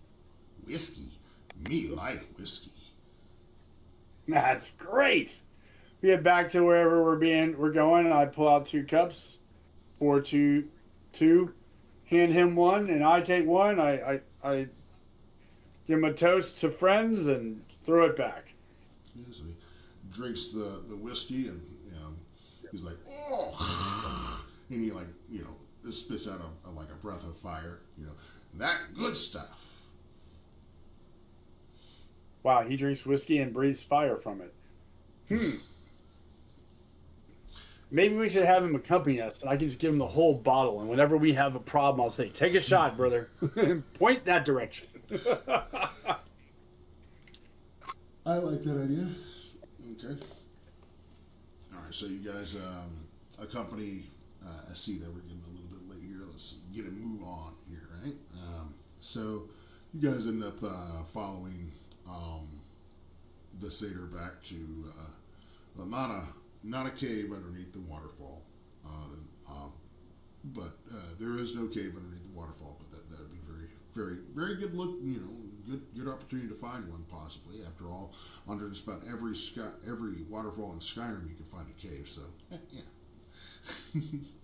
that's pretty much true too. By the way, if you go to just about any waterfall in Skyrim, you're almost always bound to find a cave.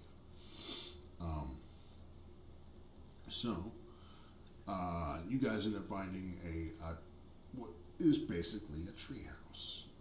It is a large tree, large tree for this area of the woods, very large trunk, and high up in the canopy of the tree, you can see that there are different, very similar to what you saw in the world tree, where there was different scaffolding that basically went around and up, and it was like a little house, Swiss Family Robinson type house in the tree there.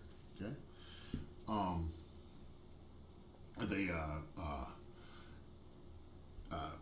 go and shimmy up a rope and then let down a little platform that you guys can get on, and they shimmy that up. It's like an elevator. Okay, bring you up into the top, and there is it's not exactly like a stove, but it's kind of like a little cooking area with like a campfire and kind of area with like bricks that are put up on it that are really just stones that are put up together, and it's almost like a stove that he's kind of created there. And he's got Nix goes over and does a little wrist action, and you see the fire begins to erupt underneath it, filling the kettle on top of it with heat. He says, "Please have a seat, and I'll prepare the herbs." And he goes over and starts muddling some herbs, listening to you guys tell. How did you find yourselves in our woods?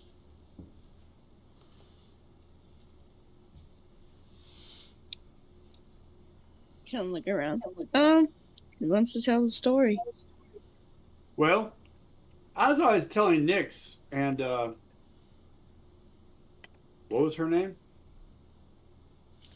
You guys. What was the fairy's name? Yeah, I hadn't actually concocted a name for her yet. We're going to call her. Oh, Tinkerbell.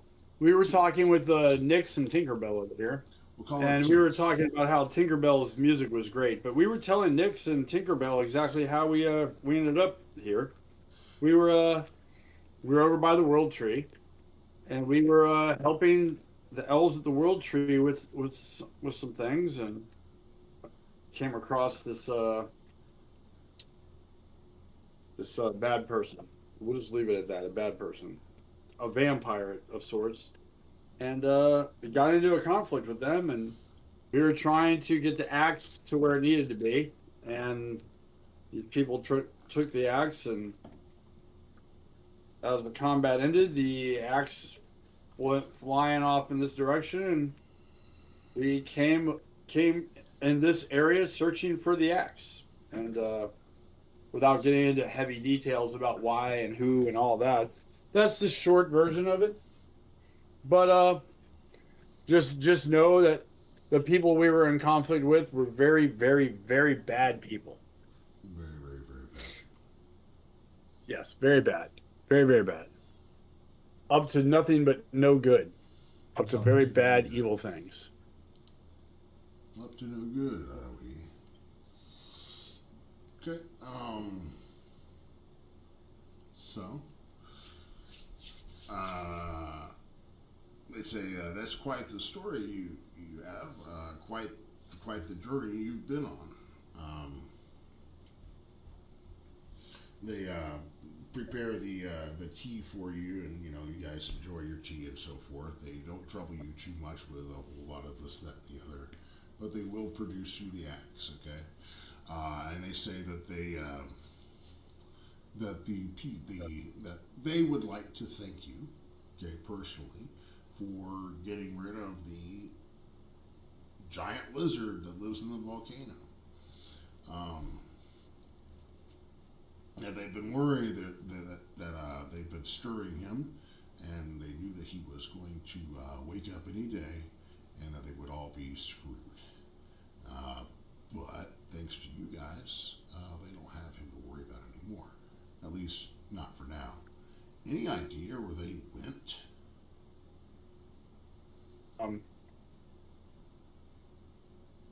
I point in the general direction in which it flew off in.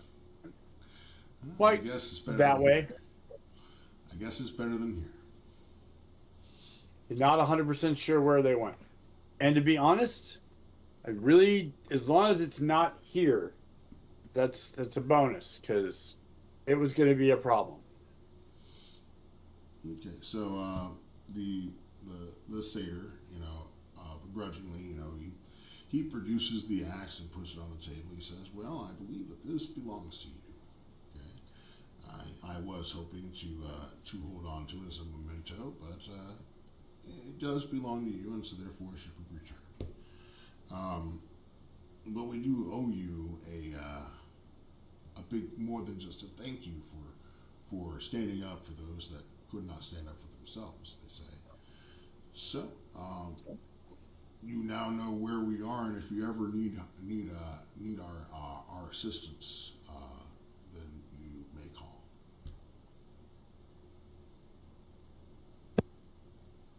I take the axe. Thank you. Will do.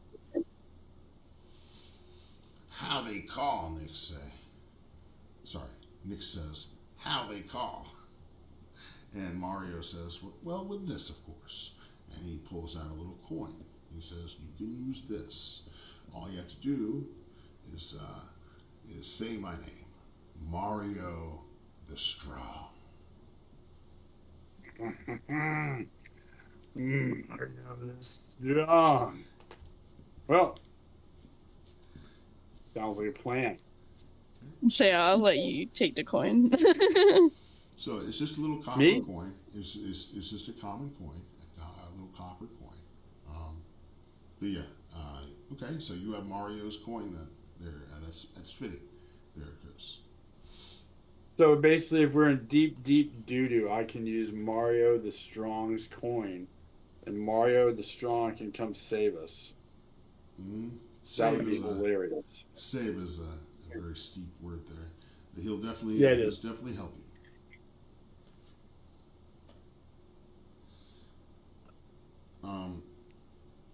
But yeah, with no further ado, I'm starting to look at the time. I'm like, man, I'm wasting a lot of time here in these woods. That's completely my fault, though. Sometimes we want to roleplay these little sessions, and it drags on. And yeah, I just have a destination for the end of the session, so I'm trying to get What you got there, Cody? Sounds like a good ally. Uprising. Okay. Ally. Got it.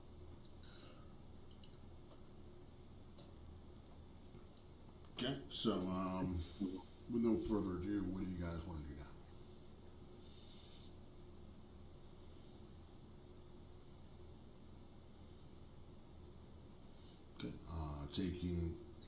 Talking of him and the dragon under the tree.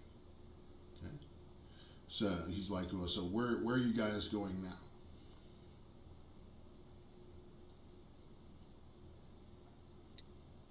I look at Gwen. I'm like, weren't we supposed to take this axe to somebody? Yeah, now that we have the axe, we're heading back to the world tree so that we can go bury Zill. So we can bury Zill? Yes. They're like, Zill's the guy that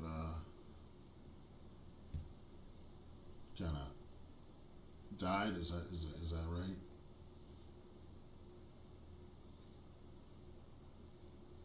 Who's asking? This satyr. You know, that was his name. The guy that died. Yes. Well, I think we all have a little something to thank him for. Then, may we not only do I ask if we can accompany you to your friend's funeral, as you say, perhaps we can help you get there in a timely manner. That would be amazing. I mean, we're going back to the world tree, if you're familiar with it. Quite. I say the satyr looks at, I believe you said her name was Tinkerbell. You're trying to get me sued by Disney, but looks at Tink and says, looks at Tink and says, would you mind? And she It's says, Tunkerbell. She kind of looks perturbed. Bunker Bong. Yeah, using my dust for people I don't really know, but sure, why not? Okay, and so she pulls into her pack and does a little thing and drops dust on all of you guys, and then does this, that, and the other, and next thing you know, there's a big orb of light that envelops you guys. Okay, and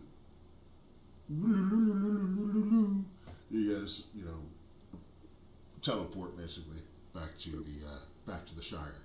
Sorry, back to the tree. You guys find yourselves to the tree with you. So you guys find yourselves at the base of the tree. Okay, there's a large procession standing around the base of the tree, and you got Charlemagne over there, and he has prepared a little area for Zill's body that is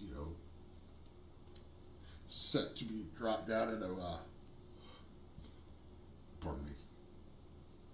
a grave beneath or at the base of the tree, as you had asked.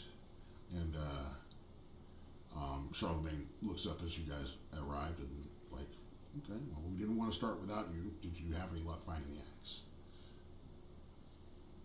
I present the axe to him. We did.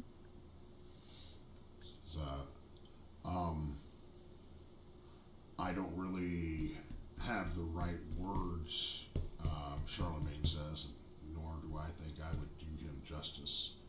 But if anyone had any words for Zill before, I guess that would be the time. So they all come gathering around, and Mario and Nix and Tink and your satyr friend, we're going to call him Bill.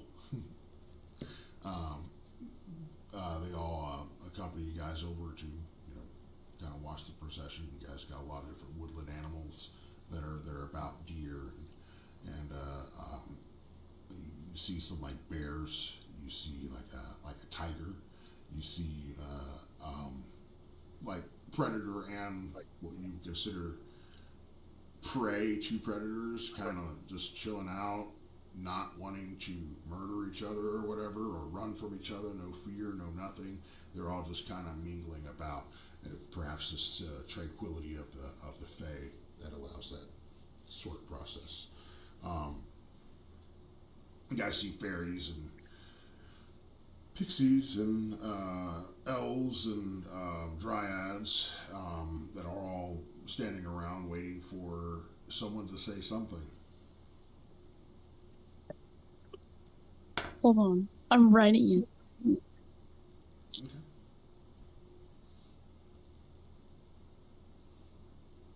Okay. Amric has not a lot of positive things to say about Zill, so he's gonna let someone else do the talk.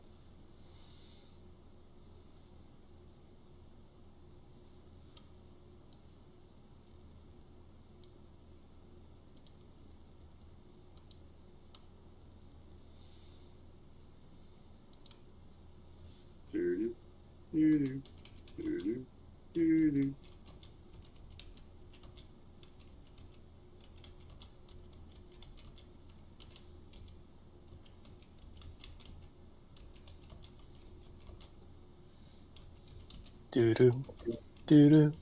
Doo-doo. Doo-doo. All the little doo-doos got my cat from the floor across the room to my lap. She's like, what's going on? What you doing?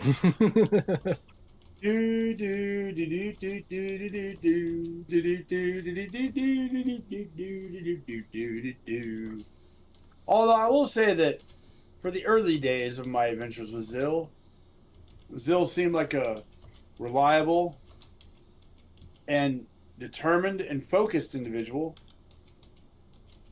And if I remember correctly, didn't he have the plan for the gold mine out in the middle of the area where we found the rocks? That was a That was a bard. Yeah, bard. That wasn't Zill? That was a different No, different character. that was a different person. Yeah, that's even better then. Okay. That means that could still take place. Thank you for buying me time. So, Gwen's gonna step up. And she's gonna say, I know you didn't have the best of life, but when you was with us, you were amazing. You helped when you wanted to run, and you rose from the ashes like I said you would. So fly high like a phoenix, and may we meet again in another life. May Fixius guide you. And I'm gonna take the amulet that I got from my dad, and I'm gonna lay it on his chest so that they can bury him.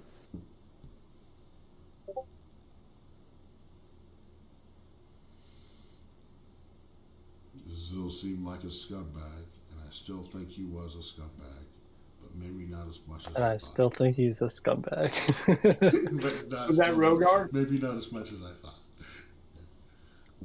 Seemed like a scumbag, and I still think he was a scumbag, but maybe not as much as I thought. I look at Rogar and I'm like, Very dwarven I thing to agree. say. I look at Rogar I and I was give ready him a to little- kill him, but he I give killed him a little- himself, I give so Rogar a he little saved me the fist. trouble. I'm like, yeah. Although that last little deal where he went like mano a mano with what appeared to be the vampire on the red dragon, that was talk about a way to check out. I mean, that was pretty heroic.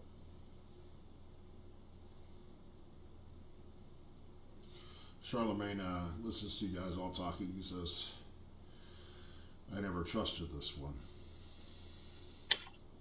I could smell the shadows that lingered on him. I watched him closely. I waited for the moment he would betray you fully. And he did. But not the way cowards do. He chose a path that cost him everything. Cost him his place, his future, finally his life.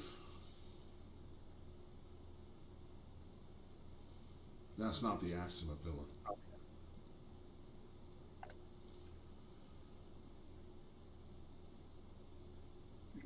That's my fucking cap.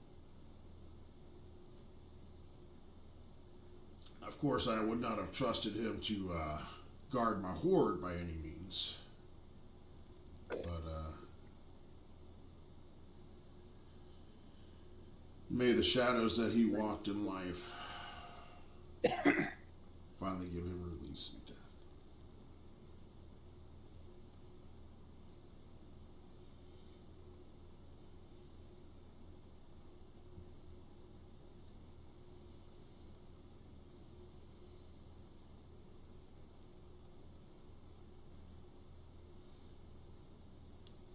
Meow. Meow. What was that little squeak for? You okay? Yep. Oh, Bit of a mixed bag from Charlemagne, but in the end, he thinks it was okay. Guard a ship that's in the lake. Are you talking about Spencer? You wouldn't trust Spencer to guard a ship that was in the lake? I think he was talking about Zill. Oh, Zill? Yeah, I wouldn't trust Zill to guard the ship in the lake. Shortly after he guarded the ship in the lake, it blew up. But with that, they lower the casket down into the ground. And stay there. And stay there. Going to cover it up with dirt and all that good stuff. Say the final word and whatever, and you can hear the songs of melodies and whatnot being played. Jovial. And Charlemagne's like, well, if that's that, I do have some things I need to tend to. And about that time, you see your satyr friend, what did I say his name was? Ethos. Okay. End up making his way up with Pennypocker in tow. And they say, hey guys, I don't mean to interrupt your guys' little deal. Very touching, the whole thing with Zill. Pennypocker says I do have something that could possibly clear his name. Maybe he's not the guy after all. So, not long after you guys, found that, the bomb stuff blew up and whatever, and then the crew was missing some of the crew that recently joined up. Well, they weren't going to get very far, not in these woods. Ethos says, as he says, the Fae rounded them up. And with some questioning and so forth, they did find that they were in fact the culprits that had planted the bombs. They also talked about how Zill was a traitor to them and deserved the black death that came to him, and more, for turning his back on the Black Hand.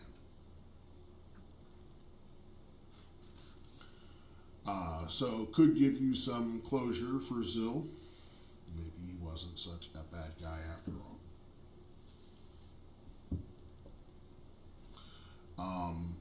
But at the same time, Charlemagne is, talking about how he does need to go. He says, you're welcome to come with, but he needs to go see his brother.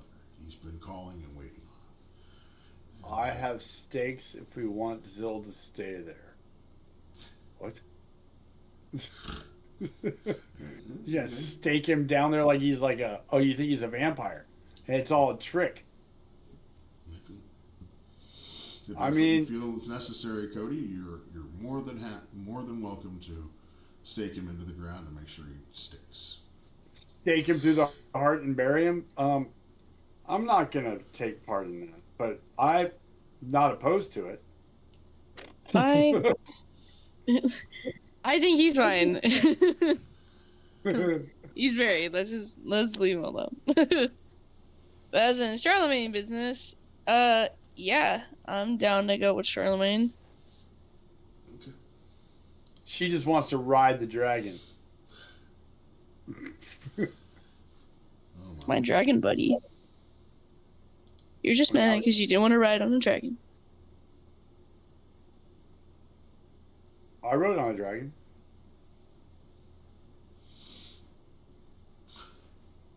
I mean, if you want to, Cody, by all means, you know.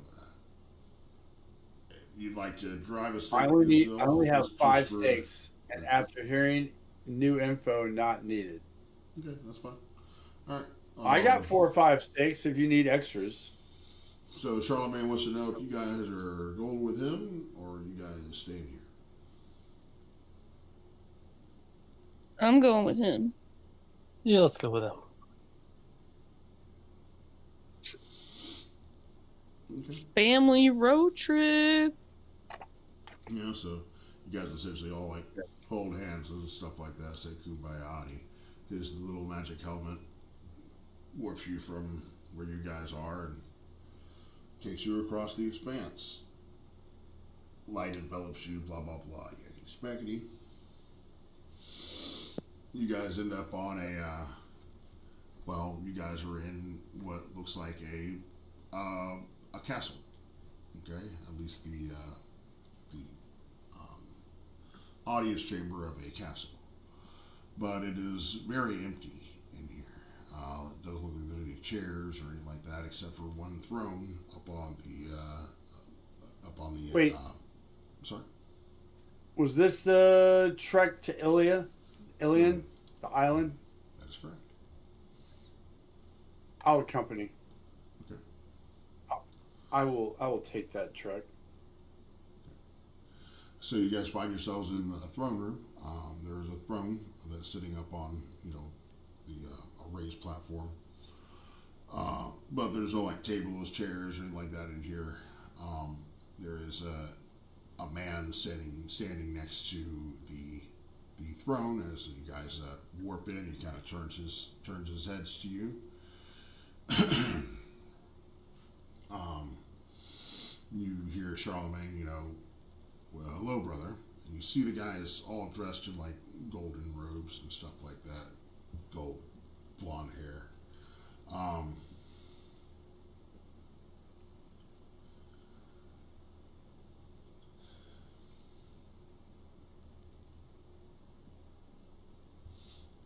Okay, so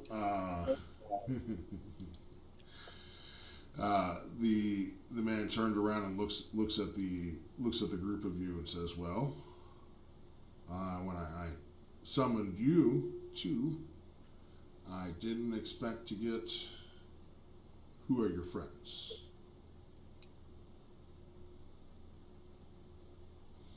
Charlemagne turns and says, "Well, these are the companions we've been traveling with in Auroria.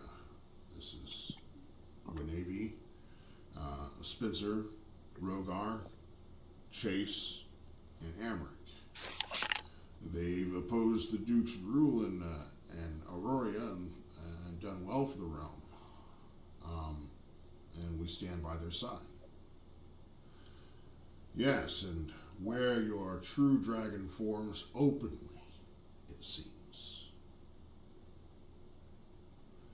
You walk among mortals. You fight their wars. You forget why we were taught to endure rather than intervene." Charlemagne speaks up. "We have fought beside them. They stood when others fled.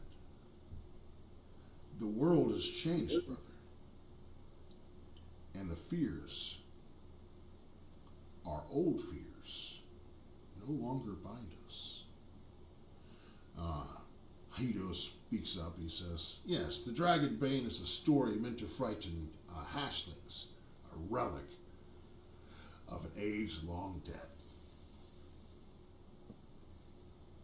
And the golden brother, Gold Dragon, speaks up. "Stories do not die," he says, "they sleep." He says, "I was there when Aquilonia fell. I watched Cal's banners burn.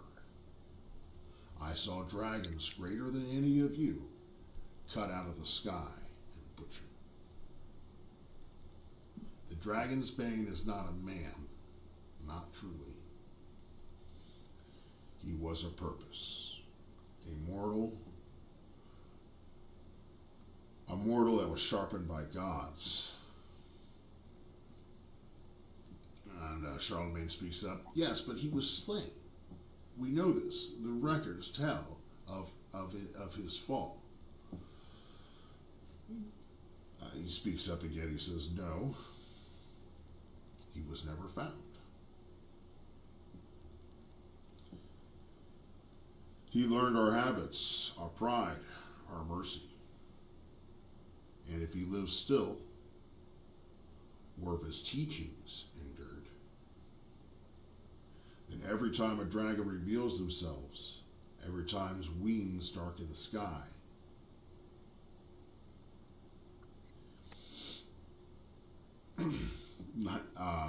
Charlemagne and Hedus say, so what, we should just live in fear? We are dragons. We don't fear anything.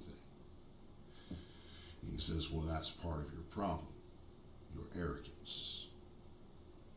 Did you fear that fire drake when you stirred it from its cradle? You don't think I heard about that? He says, well, I'm not sure that was us, brother. There are dark forces at work. And if we do not work as well, darkness will overtake us. What would you have us do? Sit idly by? Wait in your tower for what? What are you waiting for?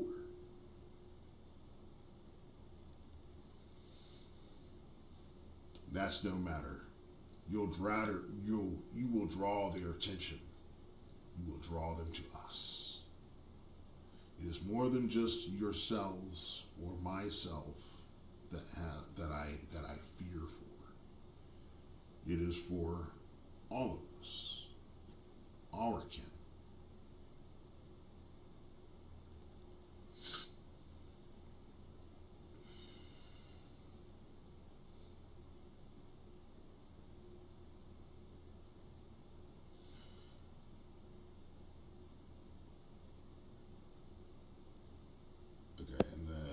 Dragon closes with, pray the Dragon's Bane remains a legend, because if he walks the world again, this age will end in fire and in blood.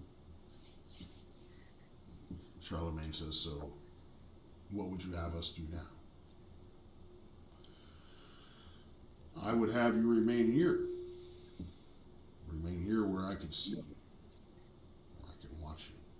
I know you won't be getting into trouble, but I know you won't listen. So I ask you,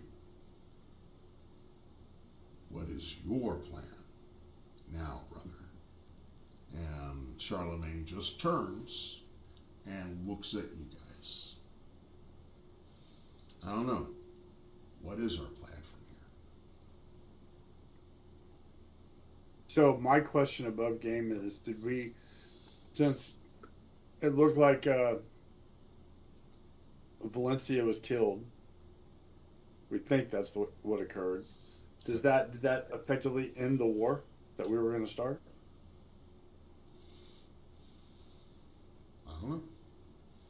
Well, the Duke was still working with her, so personally, I was wanting to get rid of the Duke.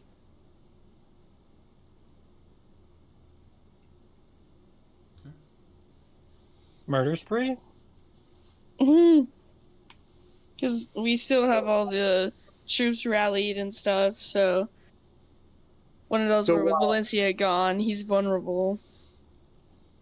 So while we take out the Duke, somebody could go heist that gold delivery that we've been talking about for the last year.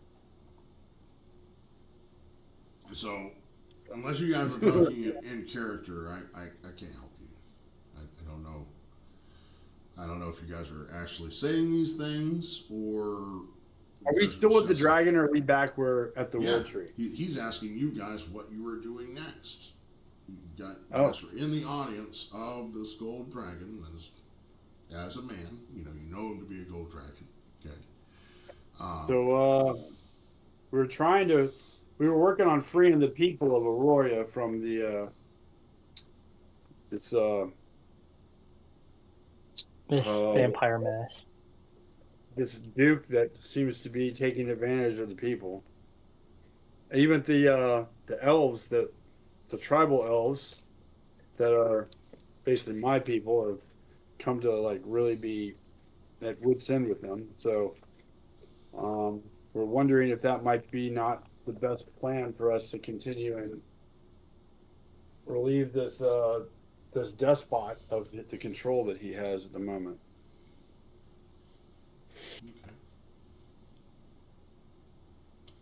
But yeah, we say all that in character. Does that help?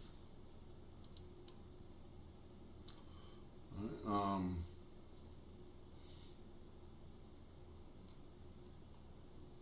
so you guys are wanting to go do what now? Well, like Cody said, we've got unfinished business in Auroria. The Duke that was working for the Vampire Lord, and we were looking at helping the tribes people that were there before the Duke rolled in and started subjugating the land. Okay. So we were going to try to help take care of some vows that we put forth of things that we said we would do. Finish the uprising you guys start. And also complete a couple tasks that we agreed to complete.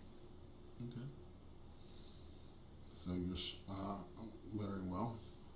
So Charlemagne says, well, I would help them see this end.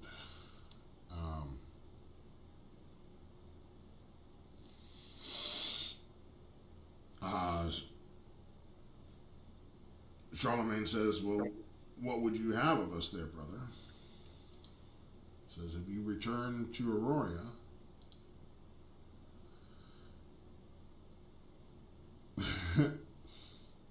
this is going to sound really bad.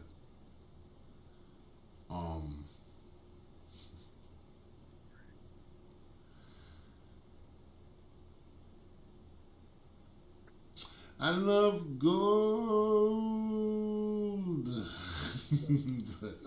But he says if you are returning to Auroria and intend to take down the Duke, as you say,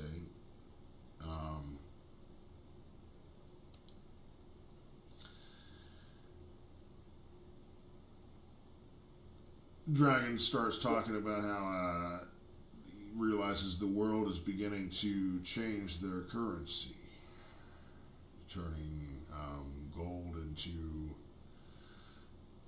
paper. Okay, and that gold is being collected in a single place in Chimeria, places inside of Tasmal. Some sort of church to the 9 gods, some altars they're making. We don't know what all it entails, but we do know this much. That shipment of gold coming from Auroria should never make its way to Chimeria. Sounds like a plan. Yep.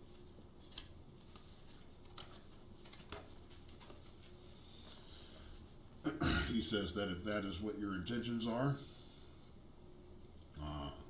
then he has it. You have his support in doing so.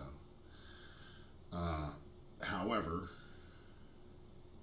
he says to Hito and Charlemagne, do it as men. And Charlemagne and Hito exchange a look. Right. No more dragon stuff. Right. No more dragon stuff. If the dragon bane still is out there, all we're doing is calling his attention. Let us, and Hito says, well, if the dragon bane is out there, and that giant dragon running about, I'd like to see him do something about that. If he takes care of that dragon, then I'll be afraid. I like it sure in the main. Well, not with the paladin of fixes, you wouldn't be scared.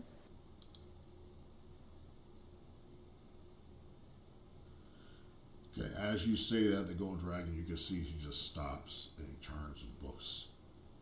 What did you just say? I kinda kneel. Forgive me. My name is Guinevere. I am a paladin of Fixius. You might know my great-great-great-grandfather, Calendor.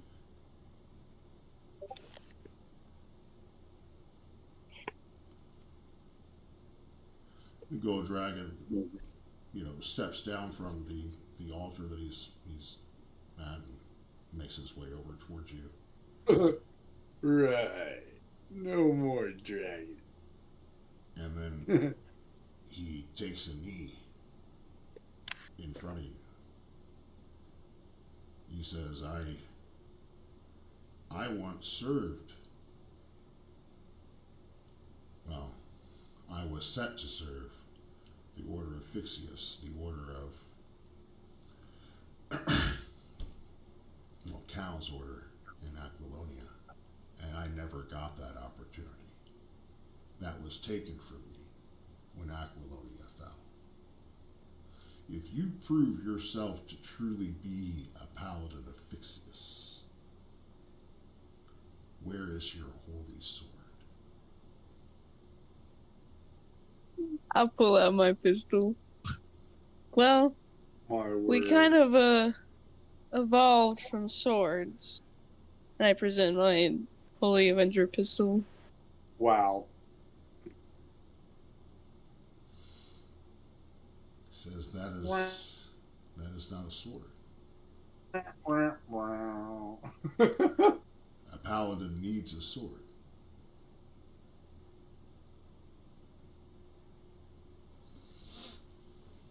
He stands up again, and you can see that he does have a sword at his hilt. As he pulls back his robes, you can see a sword hanging at his hilt, and he pulls the sword out, and you can see it is immaculate.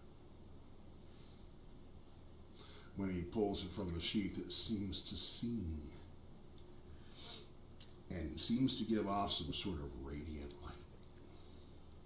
He says, kneel. I kneel.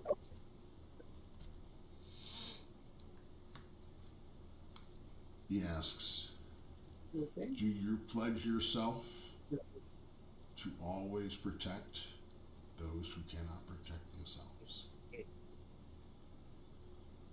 I do. Places the sword and touches one of your shoulders, on your left shoulder. He says, and where darkness rises, will your light always be there to prevail? It will.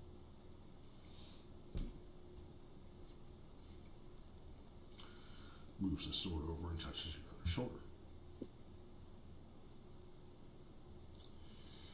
And if they sing no tales of your glory, will you be sorry for a life unfulfilled?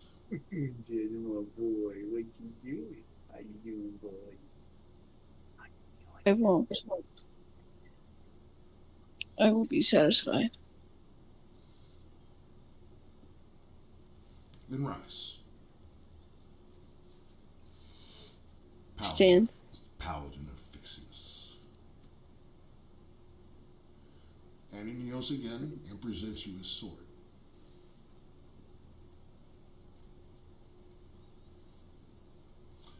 You can now add to your inventory a true Holy Avenger.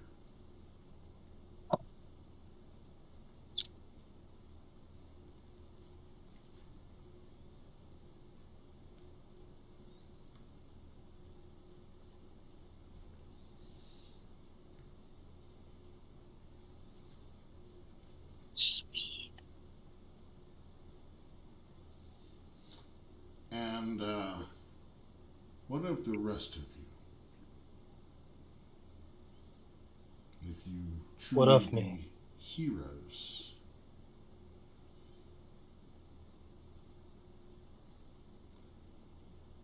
what are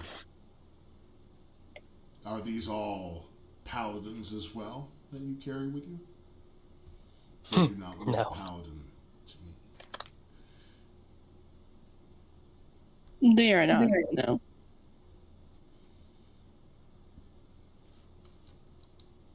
But Okay. they're your friends. Alright, so I'm just gonna make this real easy for you guys. Alright. Got this gold dragon here. Kinda digging the fact that you guys are, calling a paladin, a Fixius and so forth. Kinda wants to help you guys. With your endeavors. And that would be really nice if you guys had, maybe a little bit of magic to help you along your way. But That'd be cool.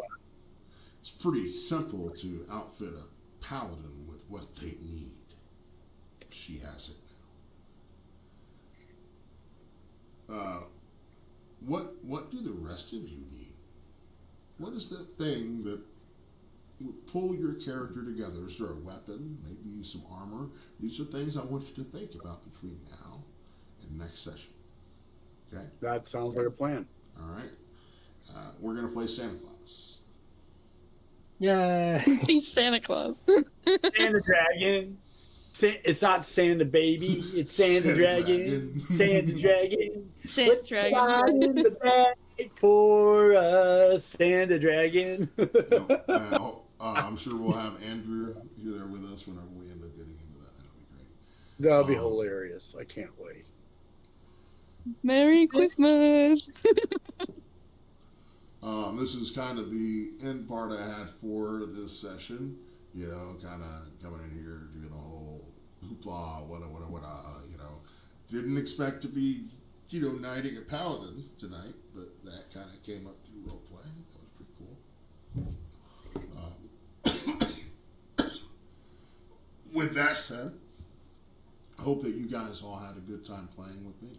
I always have a good time Absolutely. playing with you guys. I know we didn't get into a whole lot of combat, but whatever. The 3 Ds of D&D, danger, dialogue, and danger, dialogue, and discovery. A little bit And of don't die. Don't die. But until next time, remember. Why are you back up here? Got to do the things and stuff. This stream has been powered by Dubby. You can go to w.gg, use the code Jenkins10 at checkout to get 10% off your order. And of course, start playing games. If you're looking to play a D&D game, you can head over there, and I'm sure that you can get into just about any type of game that you'd be looking for. Whether even if it's not with me, there are thousands of different games that they have available. Not just D&D, Pathfinder, all kinds of stuff. I know some people like old school 2E. They have 2E games available there. If you're playing like things like Cyberpunk or whatever you might be into, and you're looking for a game master to kind of pull all those things together, they have a huge plethora of game masters there at Start Playing. Happy to be registered among them. But anyway, thank you again for stopping by, and thank you guys all for playing. And until next time, be kind to each other because we're all in this together. And say goodnight, everyone.